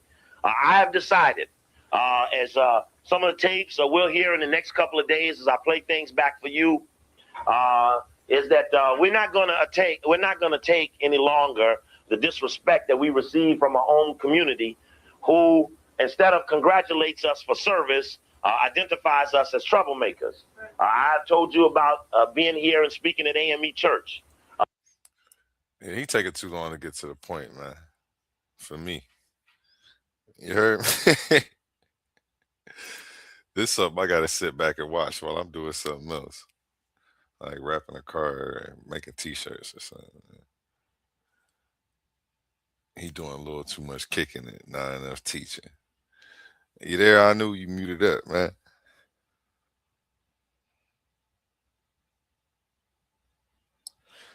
You muted up, baby. Maybe you started working on something. That's the type of energy his lectures give. He got a lot of jokes and side stories that he tell in between the gems that he be dropping. Yeah, that one like 2.5 hours anyway, man. Yeah, I'm about to get that one up out of here. Yeah, no, I'm still here, bro. Yep, we got GMO back to the stage. So I wish you would have found out where. If you go to the video, go to the transcript, and then you can scroll through that and find exactly where he started, because I was interested. Okay, I'll go back to it. I like Steve Coakley. He be cooking. It's not like I'm bashing him. Yeah. Well, I wanted to see where he was gonna go with that. Got you. Okay. Because and like I said, I get it. Shit, yeah, motherfucker can be knocked down, but that's the reason why everybody in the circle got to be just as educated. Not necessarily the leader, but just as educated to the point where they can be the next leader. You feel what I'm saying? But yeah, I think it should be like a succession, for real. You about to say something, GMO? I think it should be a succession, and I think we should be grooming that leader. That leader should be groomed. His son or his daughter, his next born or his firstborn or whatever, is groomed to replace him. And I mean, like, that's the way it was always done with our people. You know what I'm saying? They always had a cabinet of people around them that gave them counsel. You know what I'm saying? I mean, it had the look of absolute power, but it wasn't really absolute power. Like, they still, and then, like, so when it comes to that type of stuff, right? So, like, your military is made up of various groups of people's sons and daughters.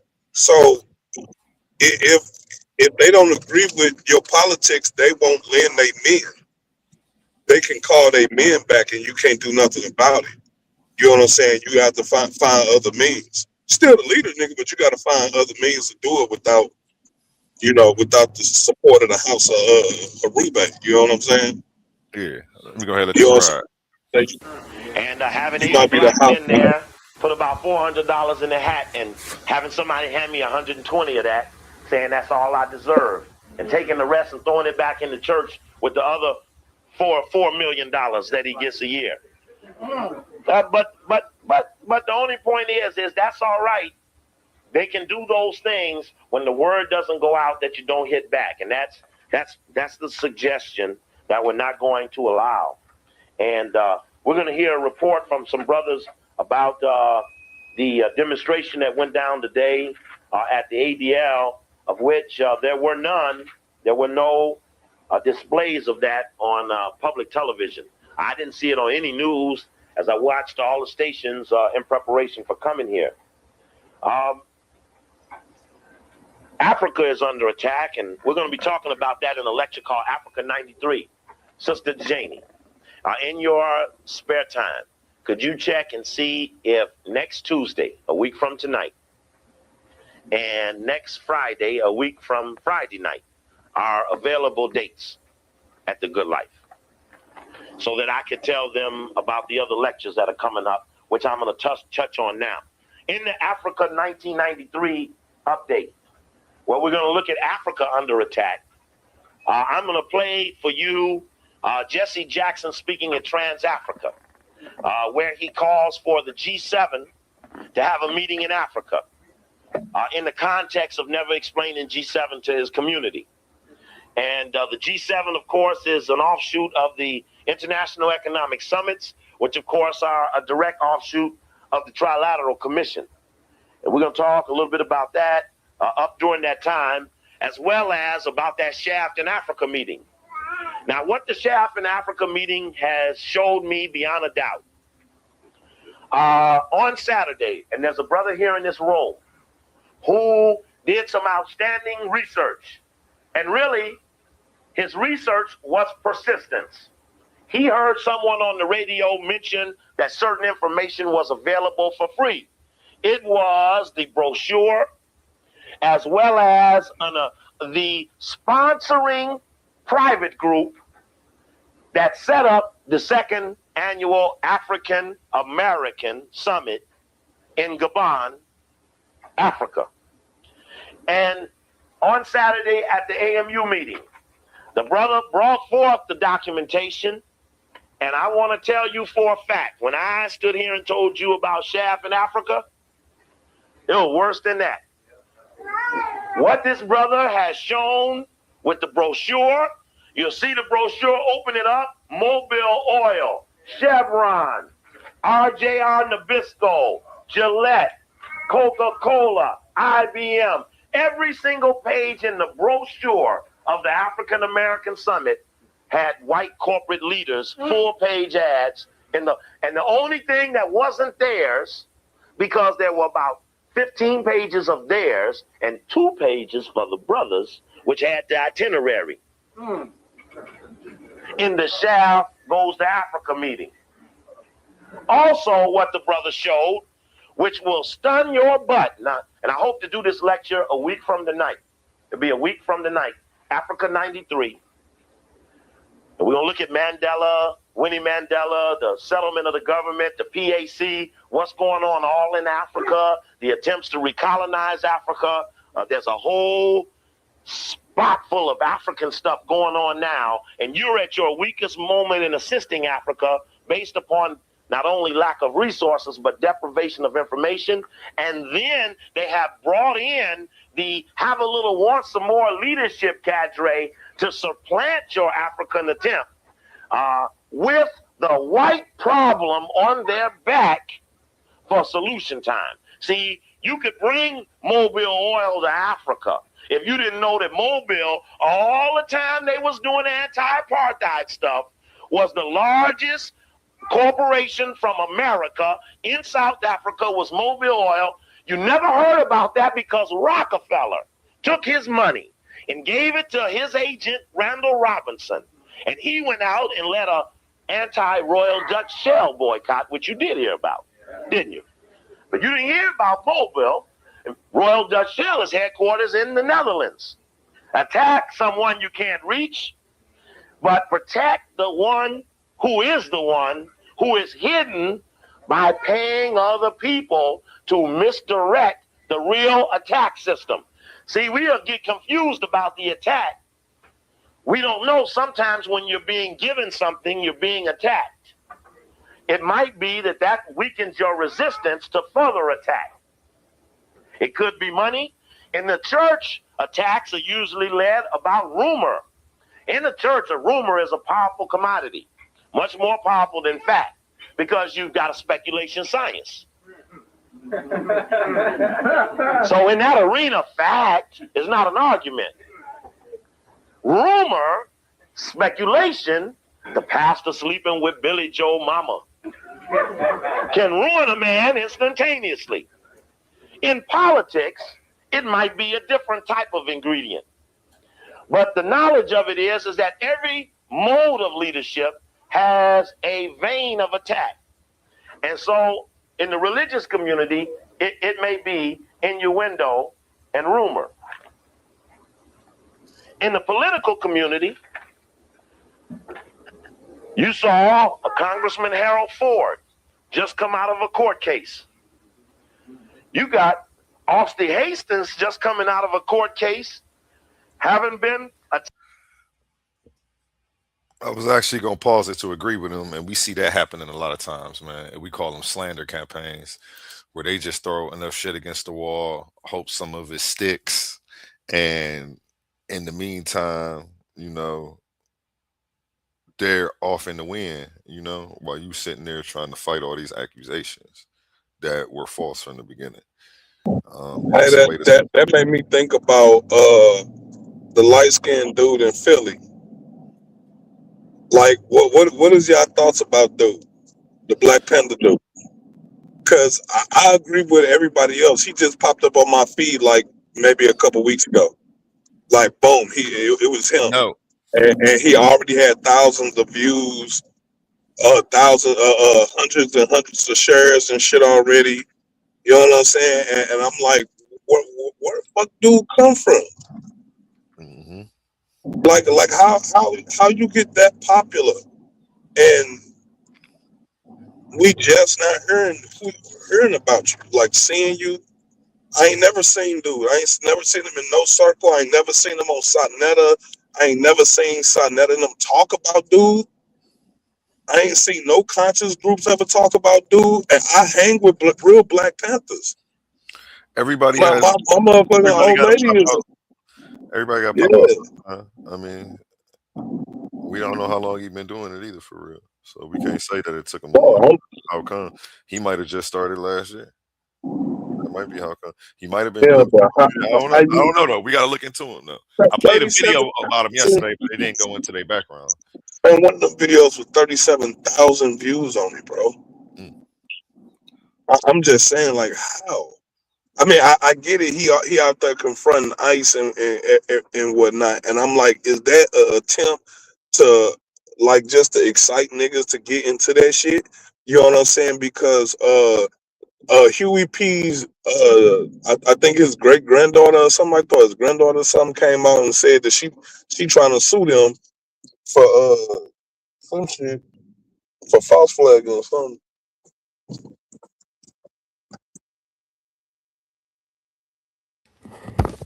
My bad. My dog was chewing on something. I had to hop over there and get it from him. Hey, let this video play. Yeah. Attacked by another member of the own Black Caucus, John Conyers, who for years has had the impression of being a socially conscious congressman.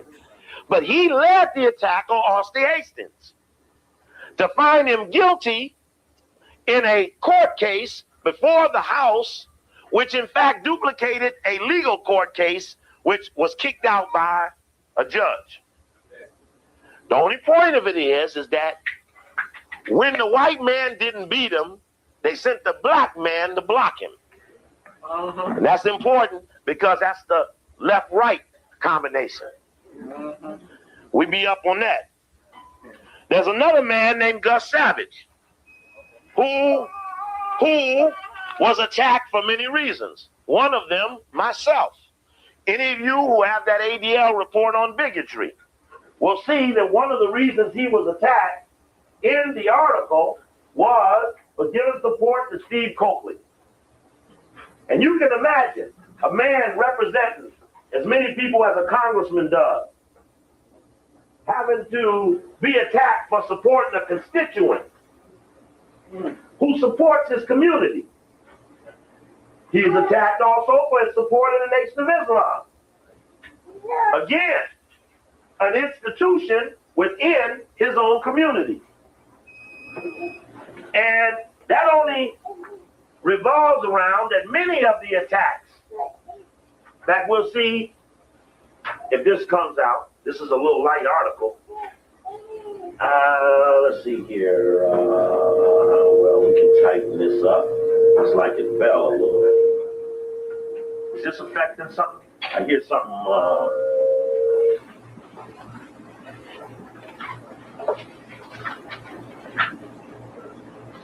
Yes. Let me see if I can just stick it up back there. That might help. I don't know what. Need some tape up there. All right. In the caucus, when there were 22 or 24 members, it would be 1 to 23 every time. And then Augustus Hawkins, right before he started to go, started voting against the Jewish vote. He was 80, 84, and felt he ought to at least do it before he died.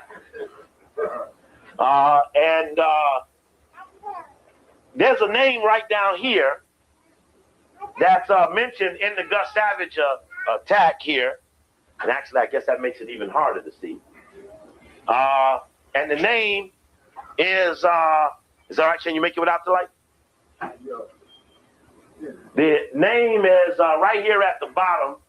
It's called Rahm Emanuel. He's a Jewish guy. And he led the attack for the Democratic Party against Gus Savage, of which they ran a Rhodes Scholar named Mel Reynolds against him. And he chaired Mel Reynolds' committee. This is about this guy hooking with Mel Reynolds to chair his committee for Richard Daley to lead the fight against Gus Savage. But it says Emmanuel is Emmanuel.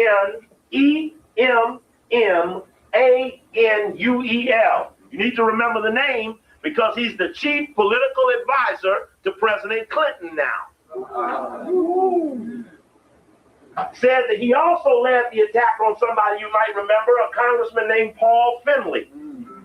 In the book, They Dare Speak Out, you'll see a profile of this young white boy. Oh yeah, thanks, this is the point.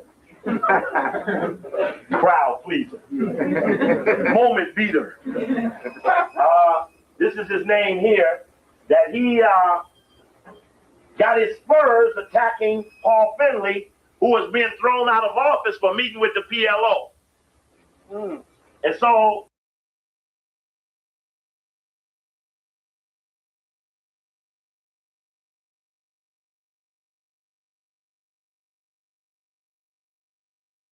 How y'all? I ain't about to listen to that right now, man. I'm about to see what else popping with the news real quick before I get off of here because I only got a couple more minutes, man. You know.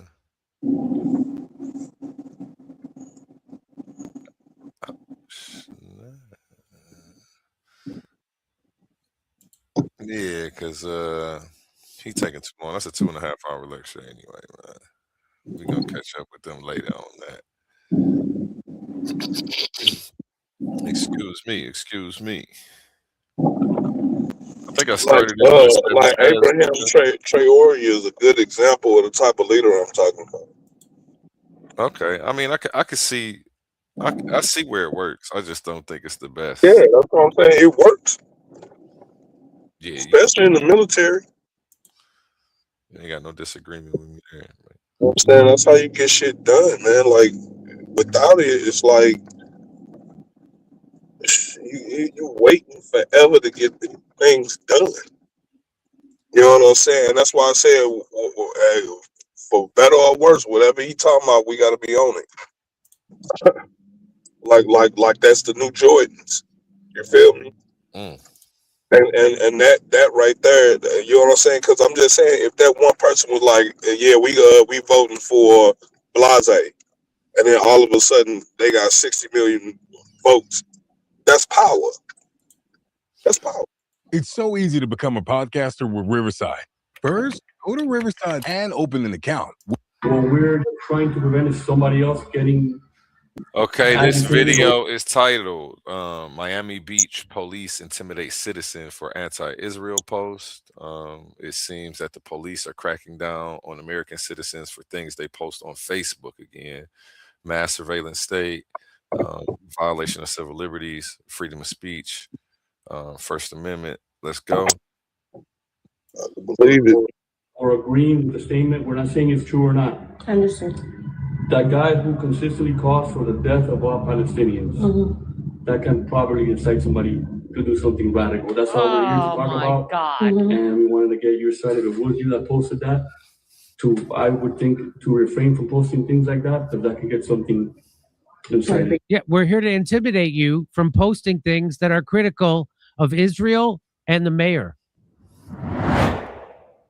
This is Randy Fine. He's the Zionist maniac from Florida. He's a congressman. And this is from April 27th of 2023. Mm-hmm. They made a secret trip to Jerusalem with... Why secret?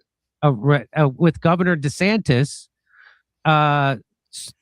so they could sign a bill. They literally went there to sign a bill taking away people's free speech in Florida for Zionism. Yes. And why would you go on a secret trip? Can he sign it in Florida? Why do it there? I don't get it.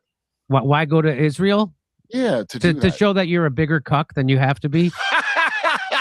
So Florida passed an unconstitutional hate speech law in 2023 that was signed into law by DeSantis. Now, less than 3 years later, Miami Beach police are going door to door asking American citizens about their social media posts that are clearly protected speech under the First Amendment. So this woman here, her name is Raquel Pacheco. She's a Miami Beach resident, veteran, and a repeat candidate who has been openly... How do y'all feel about them making laws in America about us not being able to criticize Israel publicly on social media, for your jobs, any of that? Ooh, you trying to get in trouble. I can't talk about that. Well, we gonna see. Let's find out if they flag it or not. Let's go. You trying to get in trouble. You trying to start some stuff, boy. No comment. I guess that's how you feel. I know how you feel off that. You say, yeah, that's not to be messed with. I mean, hey, I'm just saying, it's a hot topic. You feel me? Where if the wrong attention get drawn to it, you're gonna get some publicity. Good. And you seen what they did to what's the name? Kyrie Irving. Sorry about that. That's my dogs. Did you see what they did to Kyrie Irving? Yeah, I see how they did him, and they dragged him for sharing that Hebrews to what was it? What was the name of it? It was like from Timbuktu to Hebrews to Negroes or something like that. Yeah, Hebrews to Negroes. That's what it was, man. Yeah, and that video was pseudo anyway. But that's a whole nother topic. Shout out Suave Boss in the back. I just saw you down there. How you feeling today? Black Power. Alrighty, man. What's good to the panel? Peace, God, Black Power. What's up, GMO? What's good, everyone? Man, what's going on with you, bro? Chilling. Sitting here going over the news. We got this little clip. Police in Miami, Florida are cracking down on people for posting negative things about Israel. So this goes back to censorship, violation of the First Amendment, being Israel's bitch. Excuse my language. I don't know how that worked with the monetization. I'm about to say. I mean, I definitely got an opinion on it. Yeah, it's like not being able to speak about Israel, but being able, like, not even speak about, but criticize Israel. Hi, baby. Not even say death to Israel. Hey, family, how y'all doing? Not even saying like death to him. Don't say it out loud. You said what, bro? They don't actually say it out loud, but yeah. Oh yeah. What's good, son? All right, yeah, like being able to criticize Obama the way that they did. Yeah. Being able to criticize certain, presidential people over here, but you can't say certain stuff about Netanyahu. That's directly connected to the Holocaust, and so they've had that protection, especially over here for a while. So, I mean, I think it's an envelope that needs to be pushed, of course, but I mean, do we really care? Because what Israel is doing isn't like directly to us. Like what I've witnessed Israel do on the Gaza Strip is like clearly the most horrific thing ever, bro. It's worse than the 9/11. You know what I'm saying? Like the only thing that I could say is worse than that was the transatlantic slave trade, the Islamic slave trade. Probably comparable to some of the slave trades that's going on today. But yeah, God, I clearly I clearly disagree with that, and you know that just points out the clear agenda that they got, and it takes away my trust in the system. It takes away, you know what I'm saying, me saying my compliance with the system. I just don't see it working for us the way that it worked for them. Sorry. Yep. I'm gonna go ahead and let this rock out for a second. Let me know if you want me to pause it. Critical of Mayor Stephen Miner and of Israel, and guess what happened to her? Well, the You got the bits right. yeah, I think so. So cops came to her house, and this is what happened. Picture to make sure it's you. We're not sure. Okay. Is that your account? I refuse to answer questions without my lawyer present. So I really don't know how to answer that question either well, way. like I said, you're not This going is to jail. freedom of speech. This is America, right? And We're I- veteran. all right. And I agree with you 100%. Okay. All We're right. just trying to see if it's you, because if we're not talking to the right person, we want to go see who the right person Okay, is. how can I help you? So pretty much it's just a statement that was made as far as, Verbatim, it says the guy who consistently calls for the death of all Palestinians tried to shut down a theater for showing a movie that hurt his feelings and refuses to stand up for the LGBTQ community in any way. Even leaves the room when they vote and on related matters. Wants you to know that you're all welcome. Clown face, clown face, clown face. So they're literally reading her Facebook post. Cops are at her house to talk to her about an insulting Facebook post. Hang on, there's more to this. 3 days ago.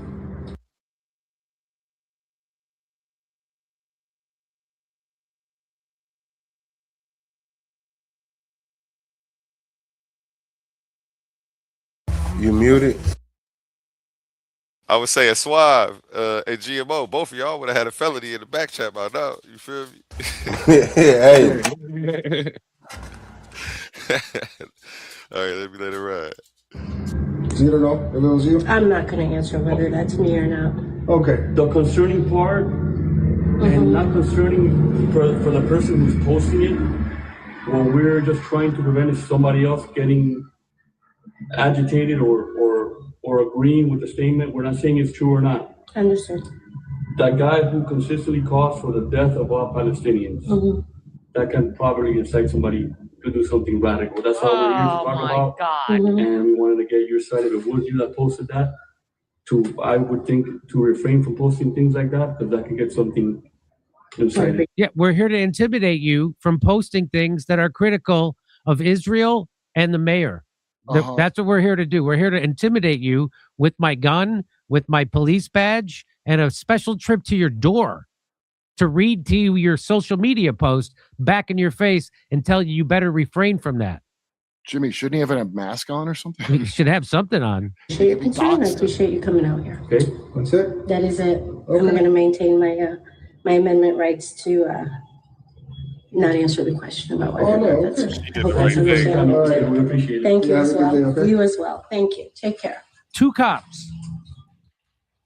Shouldn't they be out fighting crime, trying to make their city safer? Shouldn't they be It's trying Florida. to find... You got nothing better to do? So here, can I just say F you and F Israel? How about that? Can I say that? And I can actually say that whenever I want. It's literally, it's my right to say that, because unlike the modern Ashkenazi state of Israel, we actually have a constitution in the United States, and you have the right to feel hurt by what I said, just like you have a right to go fuck yourself. How about that? No one can take away your right to go fuck yourself, pigs. So no, of course they're not there to intimidate. They're part of Florida's new grammar police. They're citing you for spelling the word "you're" wrong. It's got an apostrophe re. So, and we also, as we all know, facts are anti-Semitic, especially if the truth upsets ones the truth is about. I missed this in the earlier slide, but so she's been pretty much what the ADL is here for. They go around trying to slap people with defamation who tell the truth about Israel and their war crimes. They're a joke. So nobody takes them serious. Candidate before. At least I wonder the ADL created for Israel. Yeah. So we don't take them serious around here. That's what I'm saying. Once I Other leave, people might take them serious, but I don't. They're a joke. What? So what is our relationship with them? Like, what's our alliance to them? What's our allegiance to? With Israel? Mm-hmm. They're pretty much our stronghold in the Middle East, so that way the other Arab and Muslim countries don't just have it all. Like, I'm like pretty sure that's like that's just part of it. There's more to it, but you know. Yeah, that's probably. I mean, like that's illegal, right? Like, so I mean, it's probably obvious that's what it is. But what is the open relationship that they claim to have with them? Like, why is Israel so American and America so Israel? Like Joe Biden said, we need them. If we didn't have an Israel, we would have had to create one, so that way we could have a stronghold in the Middle East. That's what he was saying. It literally came out of Joe Biden's mouth. Them pretty much verbatim his words. I'll pull up the video. Actually, shit. While we're gonna get to that. So that sounds to me like the mayor is persecuting a political opponent using the sheriffs. Is pretty common. Florida, well, every state really, you know. Mm-hmm. Well, that's why they focused on her. You are correct because here's that cop. Oh, and by the way, I think is he wearing the exact same It thing? looks like it's his same casual uniform. He's wearing the exact same thing. So this is the mayor. I see his shoes, the same shoes too. So same shoes. So there's the Miami Beach mayor, Stephen Miner, addresses attendees at a campaign event in October. On the right is the same officer who questioned Raquel Pacheco at her door this week. And can be seen at him leaning against the wall, wearing what appears to be the same clothes he wore at Pacheco's doorstep. Mm-hmm. So that's a crime. That you'd think that that's a crime. That the Miami Beach mayor too cheap to buy his henchmen a second outfit. Yeah, or even some masks so they aren't doxxed. Right? By the way, anytime you see a politician with a suit and sneakers, just know they're getting ready to run if they need to. That's what that's about. Oh, I thought they're like Gavin Newsom. They're getting ready to put their legs behind their head and suck their own dick. Well, either yoga. Either that or this guy. Let me show this guy. Show the thing. Either that or the mayor has Jerry Seinfeld dressing him every morning. It's either that. I find that very suspicious that he's dressed exactly like Seinfeld, passing Zionist legislation. Candace Owens tweeted it out and said, "Nothing will catalyze anti-Semitism in America faster than this right there." No doubt about it. No doubt about it. Showing up, asking someone about a social media post critical of Israel and guys who support Israel. Wow. Was this England? Right? No, right? Was this bitch ass England? I feel, yeah. I feel it is like England. Hey, come see me live on tour February 20th in Lansing, Michigan, February 21st in Milwaukee. Okay, and let me pull up this clip of Joe Biden explaining. Am I muted? Nope. Okay. Yeah, let me pull up this clip of Joe Biden explaining why we need Israel. And it's muted. How do I unmute it? There we go. If we look at the Middle East, I think it's about time we stop, those of us who support, as most of us do, Israel in this body. We're apologizing for our support for Israel. There's no apology to be made. None. It is the best $3 billion investment we make. Were there not an Israel, the United States of America would have to invent an Israel to protect her interest in the region. The United States would have to go out and invent an Israel. If we look at the Middle East. So, yeah, there you have it.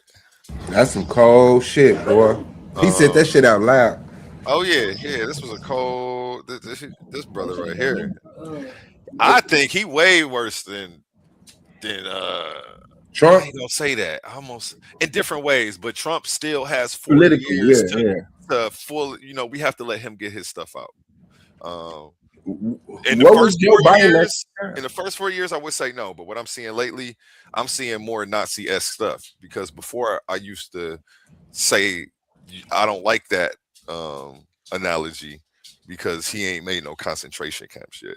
But now they are trampling on people's civil liberties and their rights, pulling up on people because they got an accent, asking them for ID. This ain't Nazi Germany, and you can't just pull up on me without probable cause, talking about show me shit. Nigga, I don't gotta show you shit. The fuck is you talking about? And I got videos where I do First Amendment audits. I'll pull up one on this one where I send the cops on their fucking way like some little kids. You know what I'm saying? Coming up to me asking me for ID because I look suspicious. Like, oh, you must think I don't know my rights. You know what I'm saying? So what was he at this time? A senator? He was, I don't know. I don't even know when this is. Let me see. Flashback when Joe Biden said, if they run out of Israel, $3 billion investment. It doesn't have a date on this exactly. Joe was a legend. I'm looking at some of these comments right here. Got to be evil to become a president, you know? And they're just telling you in a different way. It says this happened in 1940s. Rockefellers went over there to set up the money where the money would go. Ever since, the U.S. dollar go over there and are used for God knows. I don't know. So yeah, this is what some of the comments is talking about. Israel, like a U.S. regional agency in the Middle East, without it, U.S. would not raise their venom fang in the region.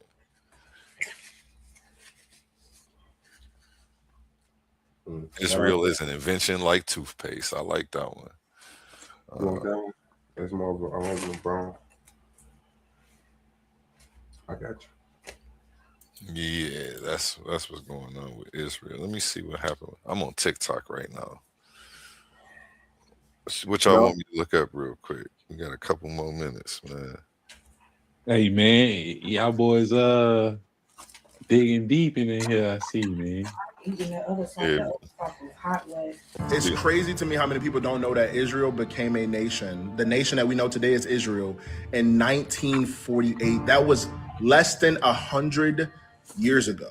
Less than 80 years ago. Why was they surprised? This Israel became a nation. For some weird reason, people want to act like this is the Israel from the Bible, when it is not, because it's clearly stating that Israel is Jacob, the son of Rebekah and Isaac, and his name was changed to Israel.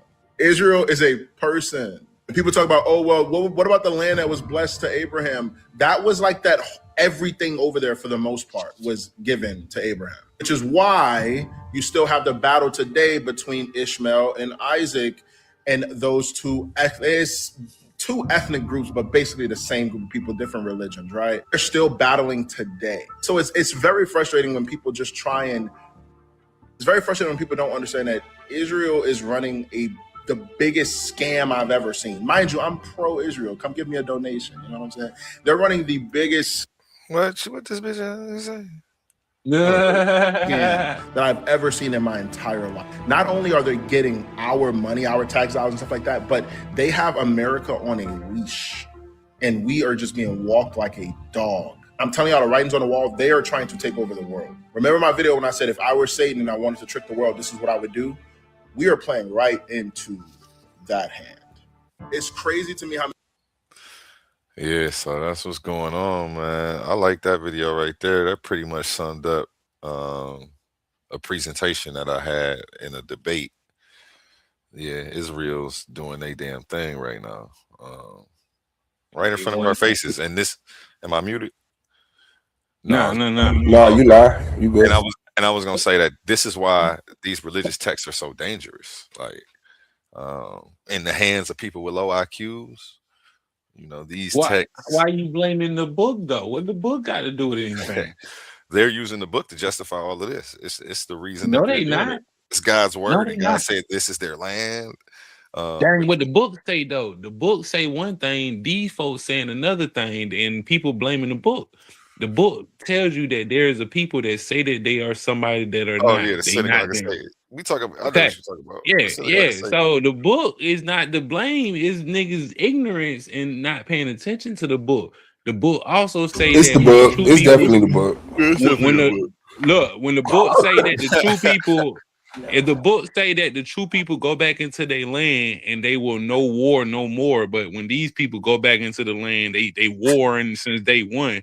Is it the book or is it the folks not matching what the book's saying? You feel me? If it says that, if the book say that these people, when they in other countries, are going to be the tail and not the head, and they're going to be serving other countries and stuff like that, when you look in reality where they came from, and even to this day, they not the tail. They number one in the places that they live in. You see, they got police pulling up to folks' houses and stuff like that. The Bible or the book doesn't say that's what's the power that the people are gonna have. You feel me? Israel's trying to fulfill this prophecy. You see, you must not be hip to all of this. Oh, I'm very hip to a lot of shit. No, I guarantee you, it's not in the book though.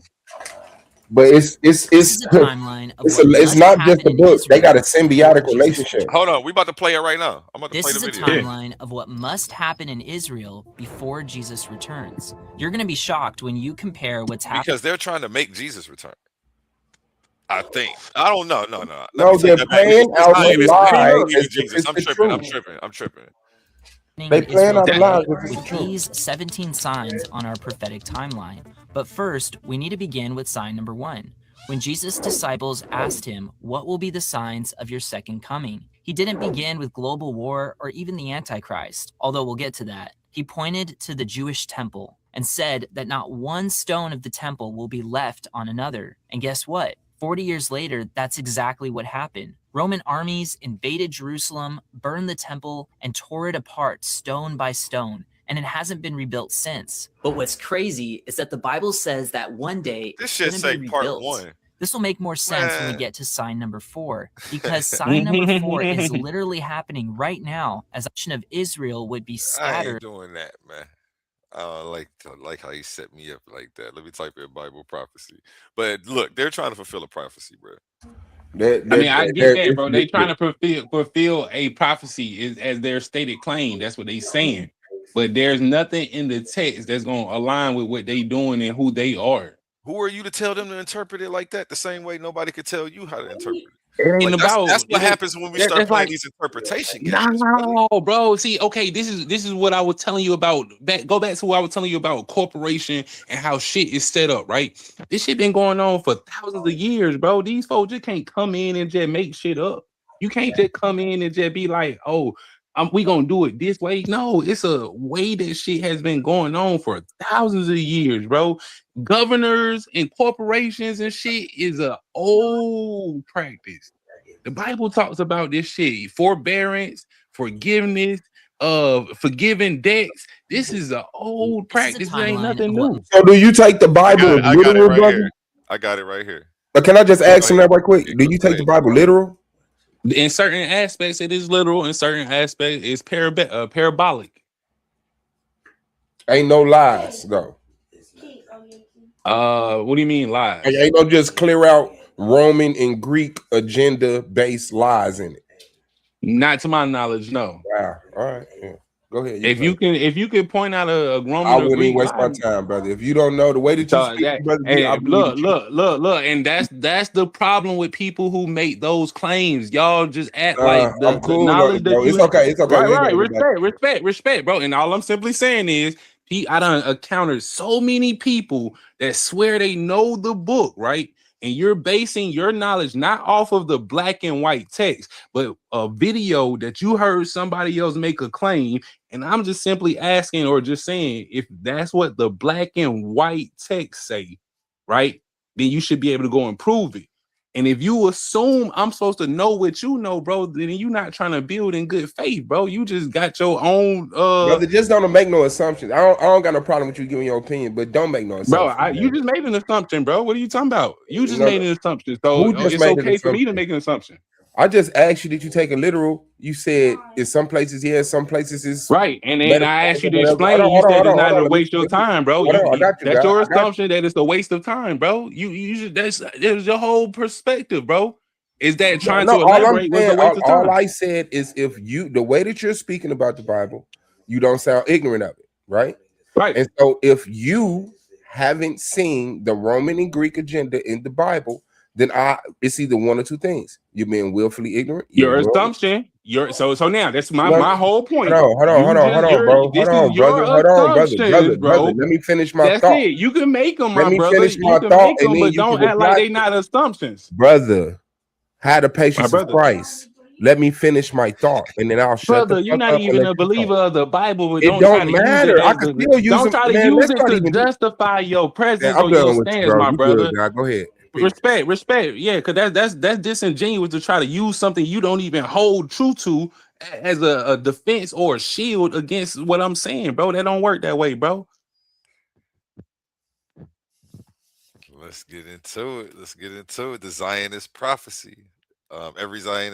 Every prophecy about Israel from start to end must happen in Israel before Jesus returns. You're going to be shocked when you compare what's happening in Israel today with these 17 signs on our prophetic timeline. But first, we need to begin with sign number 1. When Jesus' disciples asked him, "What will be the signs of your second coming?" He didn't begin with global war or even the Antichrist, although we'll get to that. He pointed to the Jewish temple and said that not one stone of the temple will be left on another. And guess what? 40 years later, that's exactly what happened. Roman armies invaded Jerusalem, burned the temple, and tore it apart stone by stone, and it hasn't been rebuilt since. But what's crazy is that the Bible says that one day it's going to be rebuilt. This will make more sense when we get to sign number 4, because sign number 4 is literally happening right now as I'm recording this video. But in order for you to understand it, you first need to know about signs 2 and 3. The Israel you're seeing in the news today is totally unique from every other nation that has ever existed. For this one reason: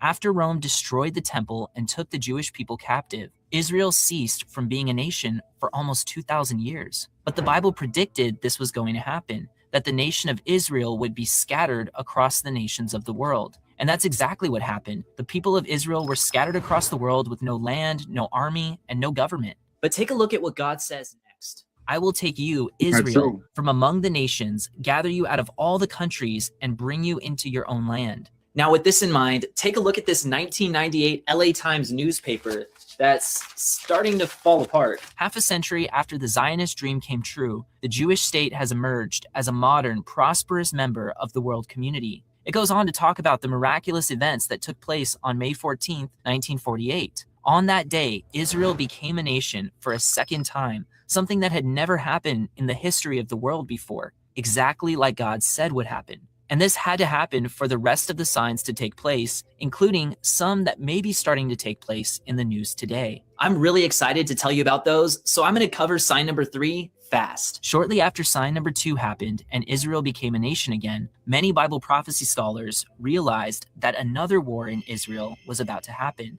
This is because many of the signs of the end times take place in a Jewish-controlled Jerusalem. And in 1948, Israel only controlled half of Jerusalem until the 1967 war, when they took full control of the city, setting the stage for the next few signs, which I believe we're about to see unfold before our eyes. In fact, sign number 4 is already beginning to take place as I speak. Take a look at this massive menorah made out of one single block of pure gold. This menorah is sitting in Jerusalem today and was created according to the exact specifications given by God in the Bible for his ancient temple. Many Jewish people in Israel today are preparing to build a third temple, which is why they've recreated a temple menorah, along with many other items required for temple worship. They've even started breeding red heifers, which are one of the things required to purify the temple. they trying to make all this stuff happen. Like, they're trying to fulfill the prophecy that's already been written. What prophecy are they fulfilling, though? They haven't even read the scriptures that are the prophecies he's talking about. That's my whole point. Rabbi doing it. That's my whole point, though, bro. Like, all right, look, dudes just said that they were brought from all countries of the earth, right? I think it's called Amalek. No. Amalek was the son of Esau, was a descendant of Esau and an enemy of the children of Israel. That was a tribe, basically. What was it called? But this is what I'm saying. The prophecy that he's trying to connect them with, he's saying that they were called out of captivity, right? What countries were they captives in? Israel, Germany. They were captives in Germany. They were bankers and all kinds of wealthy people in Germany. I think it's toward the end when the Nazis got them. They weren't captives then. They were there in the them concentration camps no more than a few years. They weren't captives so in go the far land of back to Germany. biblical times. You talking about biblical times? No, it's supposed to be they fulfill prophecy, and prophecy is about Israel coming out of the land of their captivity, and they were supposed to have been spreaded in cap. This is based off the text now. That Israel is spreaded in captivity into all the countries of the earth. When did these Jewish people come out of captivity out of any African country? Like the Bible. I mean, what does the Bible say? Didn't they come out of Egypt? No, it says that they will be spread. It said you will be spread to all countries, right?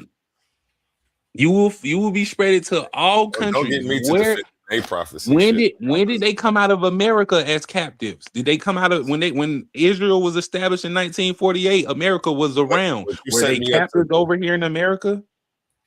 When you ask me the questions, though, you are setting me up to defend the prophecy. I don't defend. You do know that that's what's going on. Nah. I'm just well, if it is defended or not, I'm just saying this is their foundation is supposed to be the text, right? So if the text says that, hey, you're going to be coming from a place where you were held captives, and you're going to be coming from all countries of the earth, but you can't point to these people coming from all countries of the earth, then something is not right. Either the book is lying or these people is lying.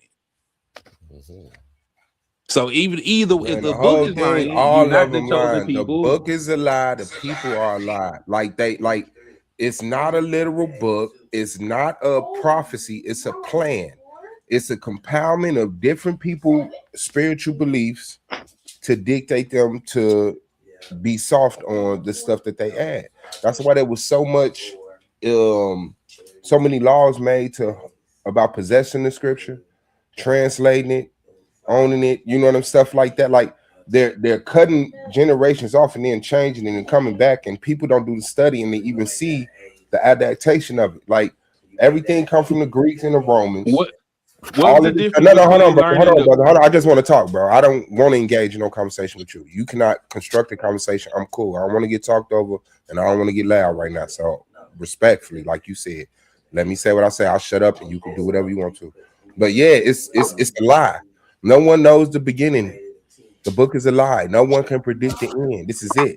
So what this is just the Roman agenda to control the world. It's a stage, like they say, the world is a stage. All of these people are fooling the everyday person into believing it, and then doing what they got to do to control the world, knowing that it ain't even true. And I can show you that in the Bible when it says to the Christian, it's a stumbling block, but to the Jews, it's a laugh, like it's a joke. Like they know it's not true, but they controlling the everyday person with the belief of it. Why they don't even care about it. They going against it. Like he's saying, yeah, they not doing what's in the Bible. But what matter does that make when they still get the control and they still get the name territories and take over people under this false illusion of a fucking reality? And I appreciate the addressing me, bro, and addressing the things I say, but not want to have a direct dialogue with me, bro. That shows not you just being a bigger person. It really just shows that you being, a coward in the thing that you're saying and trying to make these assumptions. Now I'm being a coward because you don't know how to construct a conversation. You don't know how to construct a conversation. Now I gotta get it close. No, fuck that. He just called me a coward after I maintained the integrity of the panel, because when I tried to have a conversation with him, he's cutting me off. So I say I don't even want to do that with you. Just let me say what it. But when he say what he say, it's an insult. Hey, look, I'm called a coward when he can't construct a conversation. Bro, talking about respectfully, bro. Tell your guest, bro, to not cut me off. I didn't cut him off. He asked you absolutely me to be cut me off. I had to check you this time to cut me off, bro. I had to ask you to stop me from cutting me off. And I sat there and listened to you, and I didn't say nothing, bro. Don't cut me off, bro. Hold yourself. Bro, you to can the wait till same I standard. get done. Okay, wait. Just do what I did. Wait till you get Don't done. call me Right? no coward, because when I start calling you names and shit, then Bro, I can motherfuckers gonna call get you mad. anything I want, bro. Wait Don't till call. I get Okay, done, all right. and then you get a response, just like I did. When I tried to I don't rebuttal, really give you a asked fuck, me to nigga. wait. I If waited, you bro. think It's you can sit up here simple. and disrespect me after I tried my best to keep the You can integrity of this panel, disrespect me, bro. I'm You trying can to have a disrespect when did me, I and it's disrespect you? okay. But I I'm tried about to have a now conversation tell with you. you, stop You didn't interrupting construct me, one. and I I don't will want to get tell loud and I don't you want to how get you talked over, so I disrespected, refrain bro. from it. Stop interrupting me. Give me the same respect, bro. See, you can't do it. You a hypocrite. That was my whole point. The dude want to try to contend with the things that I'm saying, because I'm the one who brought up whether or not they were lying. Forget about that. The topic. Let's stay on I mean, topic. but that's what I'm saying though. If we gonna continue, if we gonna do it, bro, address it as a man or stick to the topic. Don't cut me Don't off as a try to man. throw underhanded or just attack Then my don't cut me narrative or off. something It that wasn't they don't underhanded. want I me to came directly. I respond gave to you it. the reason why I didn't want to So engage. now, I said because again, when I bro, tried to talk to you, you cut me gotta off. keep jumping in. All right, well, let me rebuttal to it. You don't wait till I get done. Wait till I get I was done. shutting up, but you called me a You coward. made this whole narrative You about me called me a interrupting coward. you, but You now called me a So wait coward. till I get done. You called me a coward. I don't have to respect someone who calls me a coward. Why would I wait till you So get now you done and can you make call me a coward? assumptions Like I about agree with me, being a right? coward. You can make assumptions about my mental state and how I perceive shit, but then when I call you a coward for not wanting to directly face it, it's a problem, bro. Ill-regulated Stop conversation that, with you. man. See, now I can't even just have my rebuttal without you getting your Yeah, feelings. see how I feel? Come on, See how I bro. feel? Now go I'm back and cool listen to with the conversation and see how it I got develops. quiet. All I right, got quiet when you let did something disrespectful. When you got in your feelings, I got quiet, bro. I didn't say shit. When you stop I let you when respond. But you also said something to respond to me. You countered my point, so I'm gonna address you, bro. When you said, you don't know how to construct a conversation, some people could perceive that as the first insult thrown. So go ahead, G1.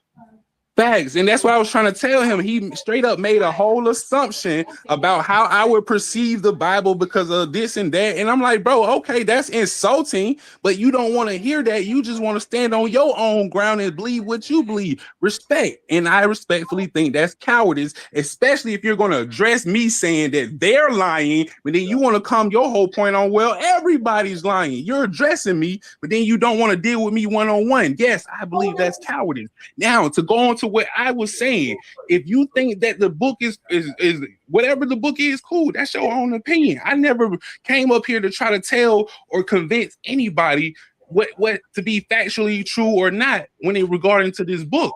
All I'm simply saying is the people who are making claims to be about the book, they don't match the book. So when you're saying that they're making they're trying to fulfill a prophecy, bro, I'm not disagreeing with you. All I'm asking is, where is it in the text that gives them the credibility? Because it's not they saying that, oh, we chosen by God. It's they're saying we're the people of the book that was chosen by God. Because that's where the authority comes from. It's not just it's not coming from their claim. It's coming from this recorded book. That's what courts around the world accept. They don't just accept the fucking person. They accept the narrative and the text behind it. And back to what I was saying about corporations, there's laws that support this stuff because that's why you have federally regulated languages and things when it comes to contracts. You deal with Uniform Commercial Code, which is the language of contracts. So it's deeper than just, oh, it's a Roman control. No, my nigga, it's much bigger than that. This shit, transactions, forbearances, debt forgivenesses, all this shit been going on thousands of years. Put the jack down, pick it up. Put the jack down. Somebody got to mute up. Put the jack down. There you go, put it back there. You know, underhanded ways to try to undercut what I'm saying though, but I did. I just went on Instagram, so I was scrolling, and right here, this came up: 1 year of Trump, billions for Israel's genocide, cuts for you. President Trump took office 1 year ago. In that time, he has announced $18.5 billion in taxpayer-funded weapons to Israel and prioritized Israel's genocide over Palestinians of Palestinians over Americans' needs that could have entirely paid for housing for every American experiencing homelessness, 9.6 billion. So that, all that stuff could have covered this. 8 weeks of paid leave for every new parent. That would have cost 10 billion. Tuition-free community college, 10.6 billion. Instead, Trump signed legislation to cut Medicaid and food assistance for millions of Americans. And I don't know if he necessarily cut them. Did he just make it harder to, or didn't he just make extra qualifications or verifications for that stuff? Is that what was going on? Oh no, that was the daycare stuff. My apologies. I'm mixing up two things. That was that whole. Did they do something like work requirements or something like that? Yeah, I think that was. Yeah, it was something else. So sometimes the framing on these is weird, but either way, I agree with the 18.5 billion not going to Israel and being used for infrastructure and the American people here. You feel me? Yeah, and that's what they say that was happened to that boy Charlie Kirk, man. He was going against that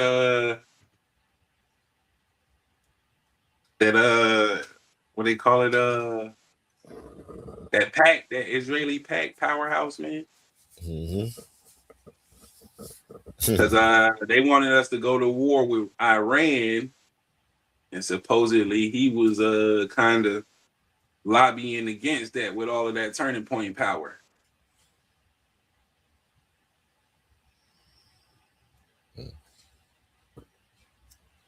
Yeah, I'm over here scrolling down lemon.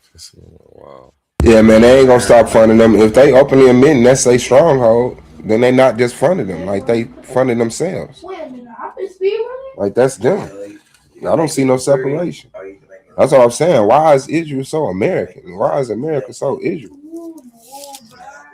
Like that's supposed to be two different cultures to me. Like this, remember this was supposed to be like a Christian nation, and they supposed to be a Jewish nation. So I mean, shit. When y'all get cool? When the hell did y'all get cool? Oh, you won. You got that's just you made it through. Bro, Christ is couple of reasons. You can point to the fact that the nurses weren't shaking up the vials with the mercury in it. Some kids got larger doses. That's a risk. You can actually look at the fact that there's a cohort of kids that got aluminum and mercury containing vaccines combined. But if you look up the paper, autism is an acquired cellular detoxification deficiency syndrome. I actually tested the hypothesis that these kids are not able to detox as well as other kids, plain and simple. And we birthed them, we brought them into and are raising them in an increasingly toxic world. It's so bad that I think we would have had an autism epidemic eventually, finding the same families, the same genetic lineages of people who happen to not be able to detoxify as well as others, even if vaccines were never invented. Petroleum chemicals are absolutely poisoning our food. They're poisoning our water. They're poisoning our medicines. I think I could do a whole weekend course on this, and I probably should. Okay. I hear you. I'm just over here doing a little scroll and watch real quick. You feel me? I got a couple minutes left. Minnesota's largest welfare fraud case has been exposed, and multiple individuals involved have already been arrested and are now cooperating with investigators. One daycare facility couldn't even spell the word learning correctly, yet still received $4 million in public funding. Independent journalist Nick Shirley attempted to enroll his son in several taxpayer-funded daycare centers across Minnesota. Every location he visited was completely empty. He then exposed what was really happening. Videos show that some of the listed daycare addresses had no children at all. Some locations were vacant buildings or private residences, yet they had been collecting government subsidies for years. Nick Shirley and his team conducted on-site investigations, knocking on doors one by one. In front of the sound like they was just finessing the system like everybody else would be trying to do. I mean, I don't think this should have been as big as they was trying to make it. Camera. I mean, I see why though, because it was foreigners, but I about to say, you said I absolutely do. You said that they was running like a child care scheme and they ain't had no kids. Yeah, I'll start over. This is Come back. Let me see, how do I start this one over? some refused to answer. Some shut the door immediately, and others suddenly changed their story, denying everything. One daycare facility specifically named in the investigation reportedly received around $1.9 million in public funds in 2025. Yet during filming and site visits, the location was completely vacant. State authorities and law enforcement have now launched formal investigations. Minnesota's largest welfare fraud case has been exposed, and multiple individuals involved have already been arrested and are now cooperating with investigators. It was big. I just don't think it. I mean, they making this like, man, people have been doing PPP and all type of stuff. Like, it's just it's another thing, man. You know what I'm saying? So to me, it was just like, okay, another way. They've been robbing us. I feel like tax is borderline extortion. So like, hey, we just getting some of it back. Some people can get some of it back. Some people can't. Some people don't. Some people try tax is borderline extortion. Yeah. Some people. Yeah, because if you don't do that shit, they will arrest your ass. Some people won't buy food stamps from nobody because they think they're cheating the system and they're not allowed to use stamps because they didn't get them issued to them. I'm gonna buy them, motherfucker. So, it's just. I mean, again, it's just getting over on the government, like, on some money. It's paper money, digital money in the system anyway. And non-victimless crime. But yeah, I mean, and a lot of them were foreigners. That's where the whole issue came from, really. It was like a group of Somalis that was doing it, I believe, in Minnesota. Tim Walz looked the other way. I don't know, let him slide. I gave him a pass for it. What happens when you exit? Good morning, everyone. I'm Mark Ruley, Police Chief of the City of Brooklyn Park. Behind me is a bunch of amazing police. ICE agents pointed their weapons at a Minnesota police officer who's an American citizen. She tried to film the encounter and they knocked her phone out of her hand. Let's see what they're talking about. This is wild. Chiefs that are here in support of a very short but very important message that we want to share with you. What you won't hear from any of us today is rhetoric of abolish ICE or that there shouldn't be immigration enforcement. The truth is, immigration enforcement is necessary for our national security and for local security. But how it's done is extremely important. In fact, we have a long history of working exceptionally well with our federal partners, including ICE agents, and we have seen the best of them perform their job extremely well in the past. With that said, recently, as the last 2 weeks, we, as law enforcement community, have been receiving endless complaints about civil rights violations in our streets from U.S. citizens. What we're hearing is they're being stopped in traffic stops or on the street with no cause and being forced to demand paperwork to determine if they are here legally. As this went on over the past 2 weeks, we started hearing from our police officers the same complaints as they fell victim to this while off duty. Every one of these individuals is a person of color who has had this happen to them.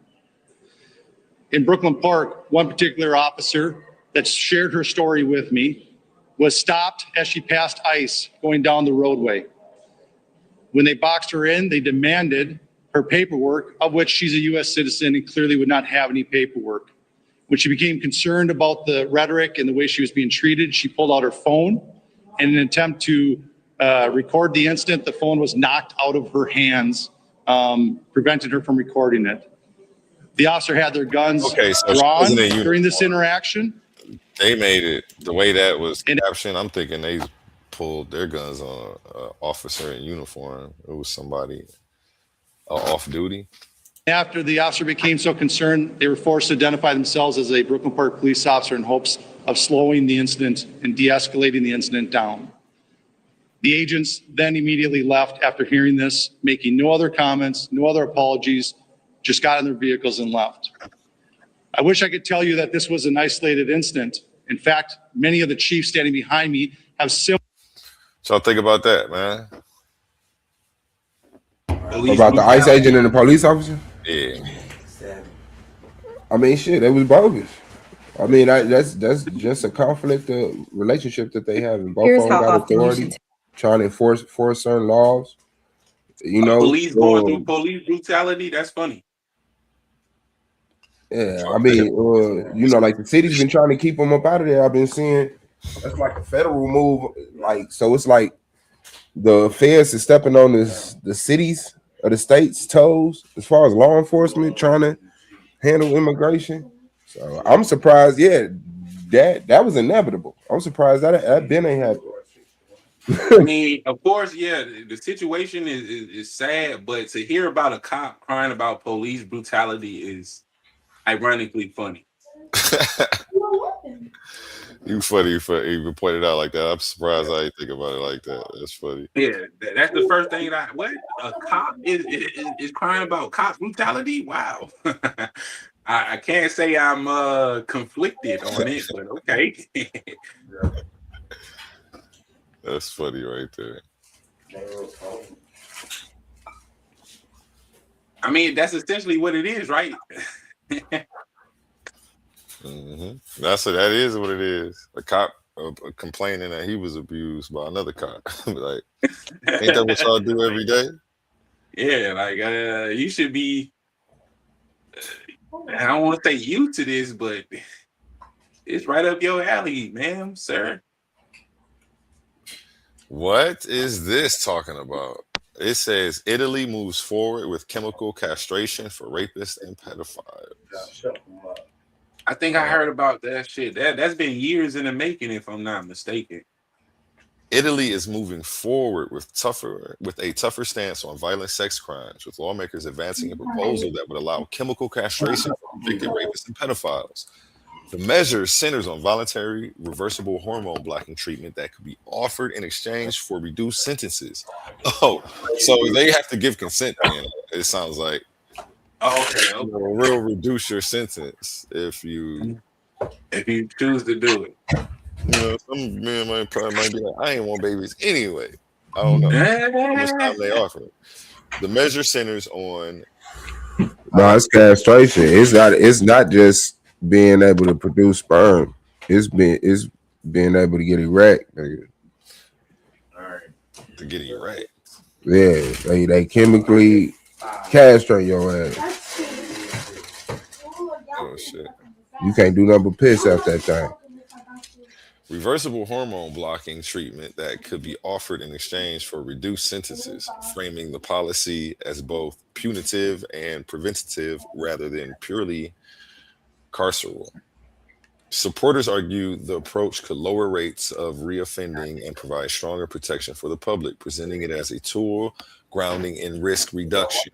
Critics, however, warn the proposal raises serious constitutional and medical ethical concerns, questioning whether consent can truly be voluntary when tied to sentencing outcomes.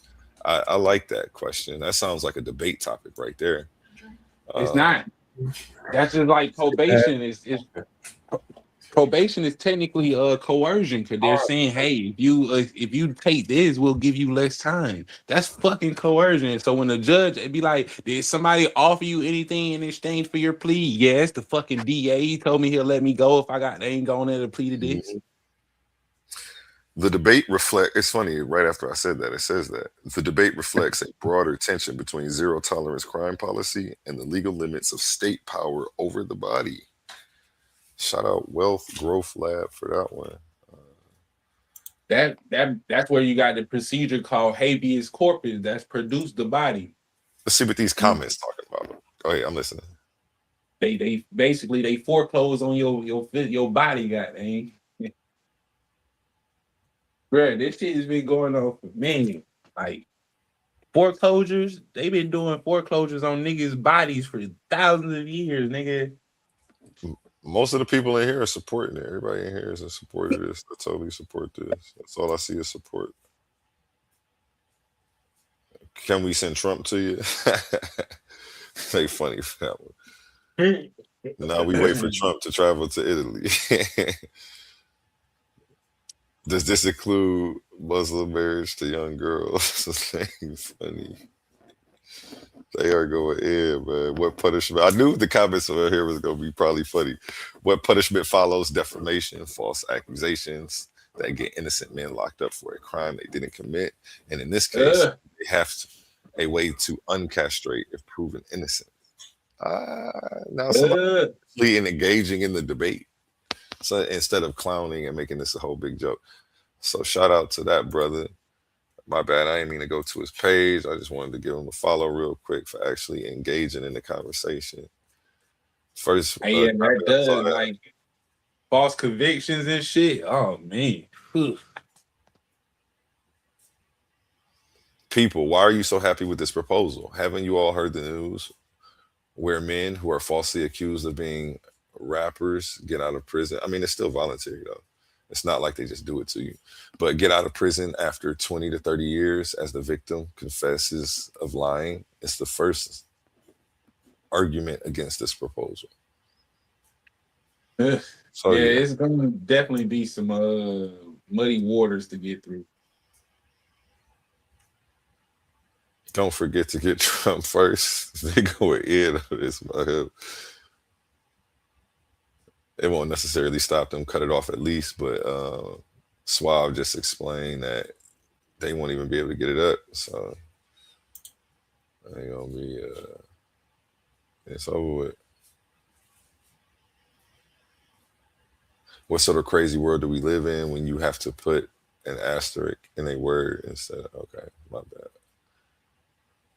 What about the opposite sex? I think she is doing gender bias after breakup. They said she just broke up with somebody and she's gender biased and now she wants to castrate all men.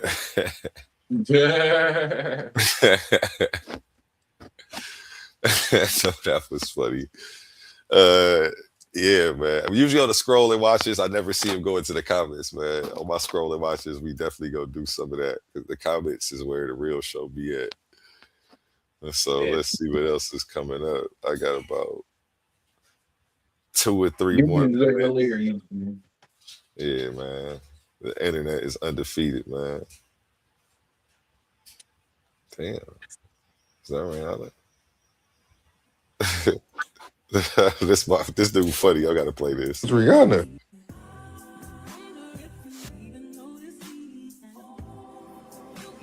Bitch, I thought you was Rihanna. I ain't even heard. That's funny. The president of the United States is hyper. He's not getting bored. He's making sure there's excitement every other day. Something very important happened.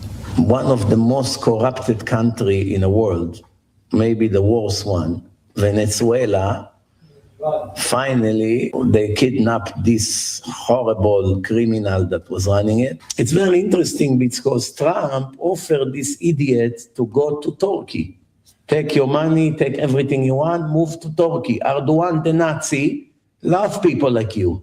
He'll treat you like a king over there. Instead of doing it, what did he do? Started to dance. He's dancing now in jail for the next 40 years. He was dancing and making fun of Trump. So now, the same thing with the head of the leader, president of Colombia. Just a matter of time. He won. The more you ask the universe, the less you will receive. Here's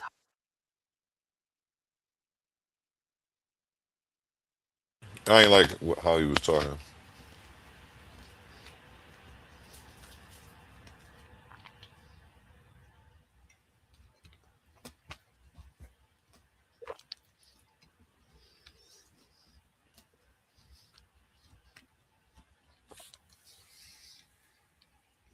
Yeah, they ain't talking about nothing on here, man.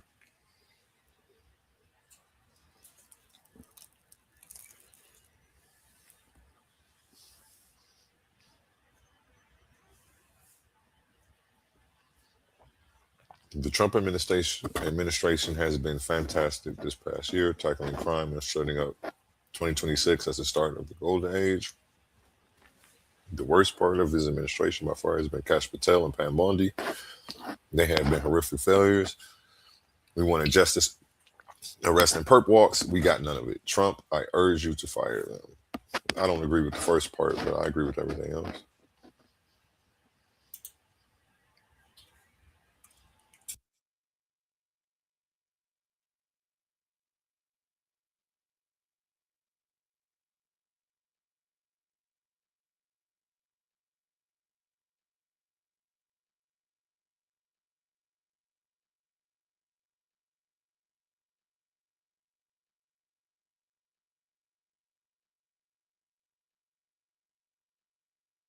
China officially closes its doors for Israeli tourists from entering the country. Oh shit. In a stunning diplomatic freeze, the People's Republic of China has officially banned all Israeli tourists from entering the country. This unprecedented move marks the total collapse of Sino-Israeli relations, which has previously thrived on technology and infrastructure partnerships. The ban is widely interpreted as Beijing's payment to secure its new alliance with the Sunni super bloc Saudi Arabia, Turkey, Pakistan. Having just signed defense deals with Denmark in the Arctic and launched a massive satellite constellation to rival the US, China is now cementing its leadership of the global South by ostracizing America's closest Middle Eastern ally. For Israel, this is catastrophic. This is a catastrophic signal of isolation, with the U.S. withdrawing. You know what? I'm actually happy about this. Somebody has to be the first one to start saying no. Like, who was the first one to tell Hitler and them no? You know what I'm saying? For Israel, this is a catastrophic signal of isolation, with the U.S. withdrawing from active Middle Eastern intervention. And the Saudi, Turkey, Pakistan pact creating a nuclear armed wall on its doorstep. Israel is now being economically and diplomatically quarantined by the world's second largest superpower. The message from Xi Jinping is clear. The era of playing both sides, U.S. security plus Chinese trade, is over. You are either for the fortress or you are in the jungle. I hope it has something to do with the genocide. Like, hey, you're a genocidal monster. That's what this is about. How about stop bombing Palestine? You know what I'm saying? Oh, let's see this. Reporter confronts Ilhan Omar over Saudi fraud. Has an impact on Somalis because we are also taxpayers in Minnesota. We also could have benefited from the program and the money that was stolen. And so it's been really frustrating for people to not acknowledge the fact that we're also as Minnesotans, as taxpayers, really upset and angry about the fraud that has occurred. Mm-hmm. So do you think, though, that there was a failure by the Democratic state government to police itself? This is a brazen, fraudulent activity here. Yeah, and that is what I alluded to in my letter that I'd sent to the Secretary of Ag, was to see where things were going wrong. How can this amount of money disappear fraudulently without there being alarms being set off? And it is something that, we have to continue to investigate. We have to continue to ask those questions. Well, Ilhan, we do know that alarms were set off, and we do know.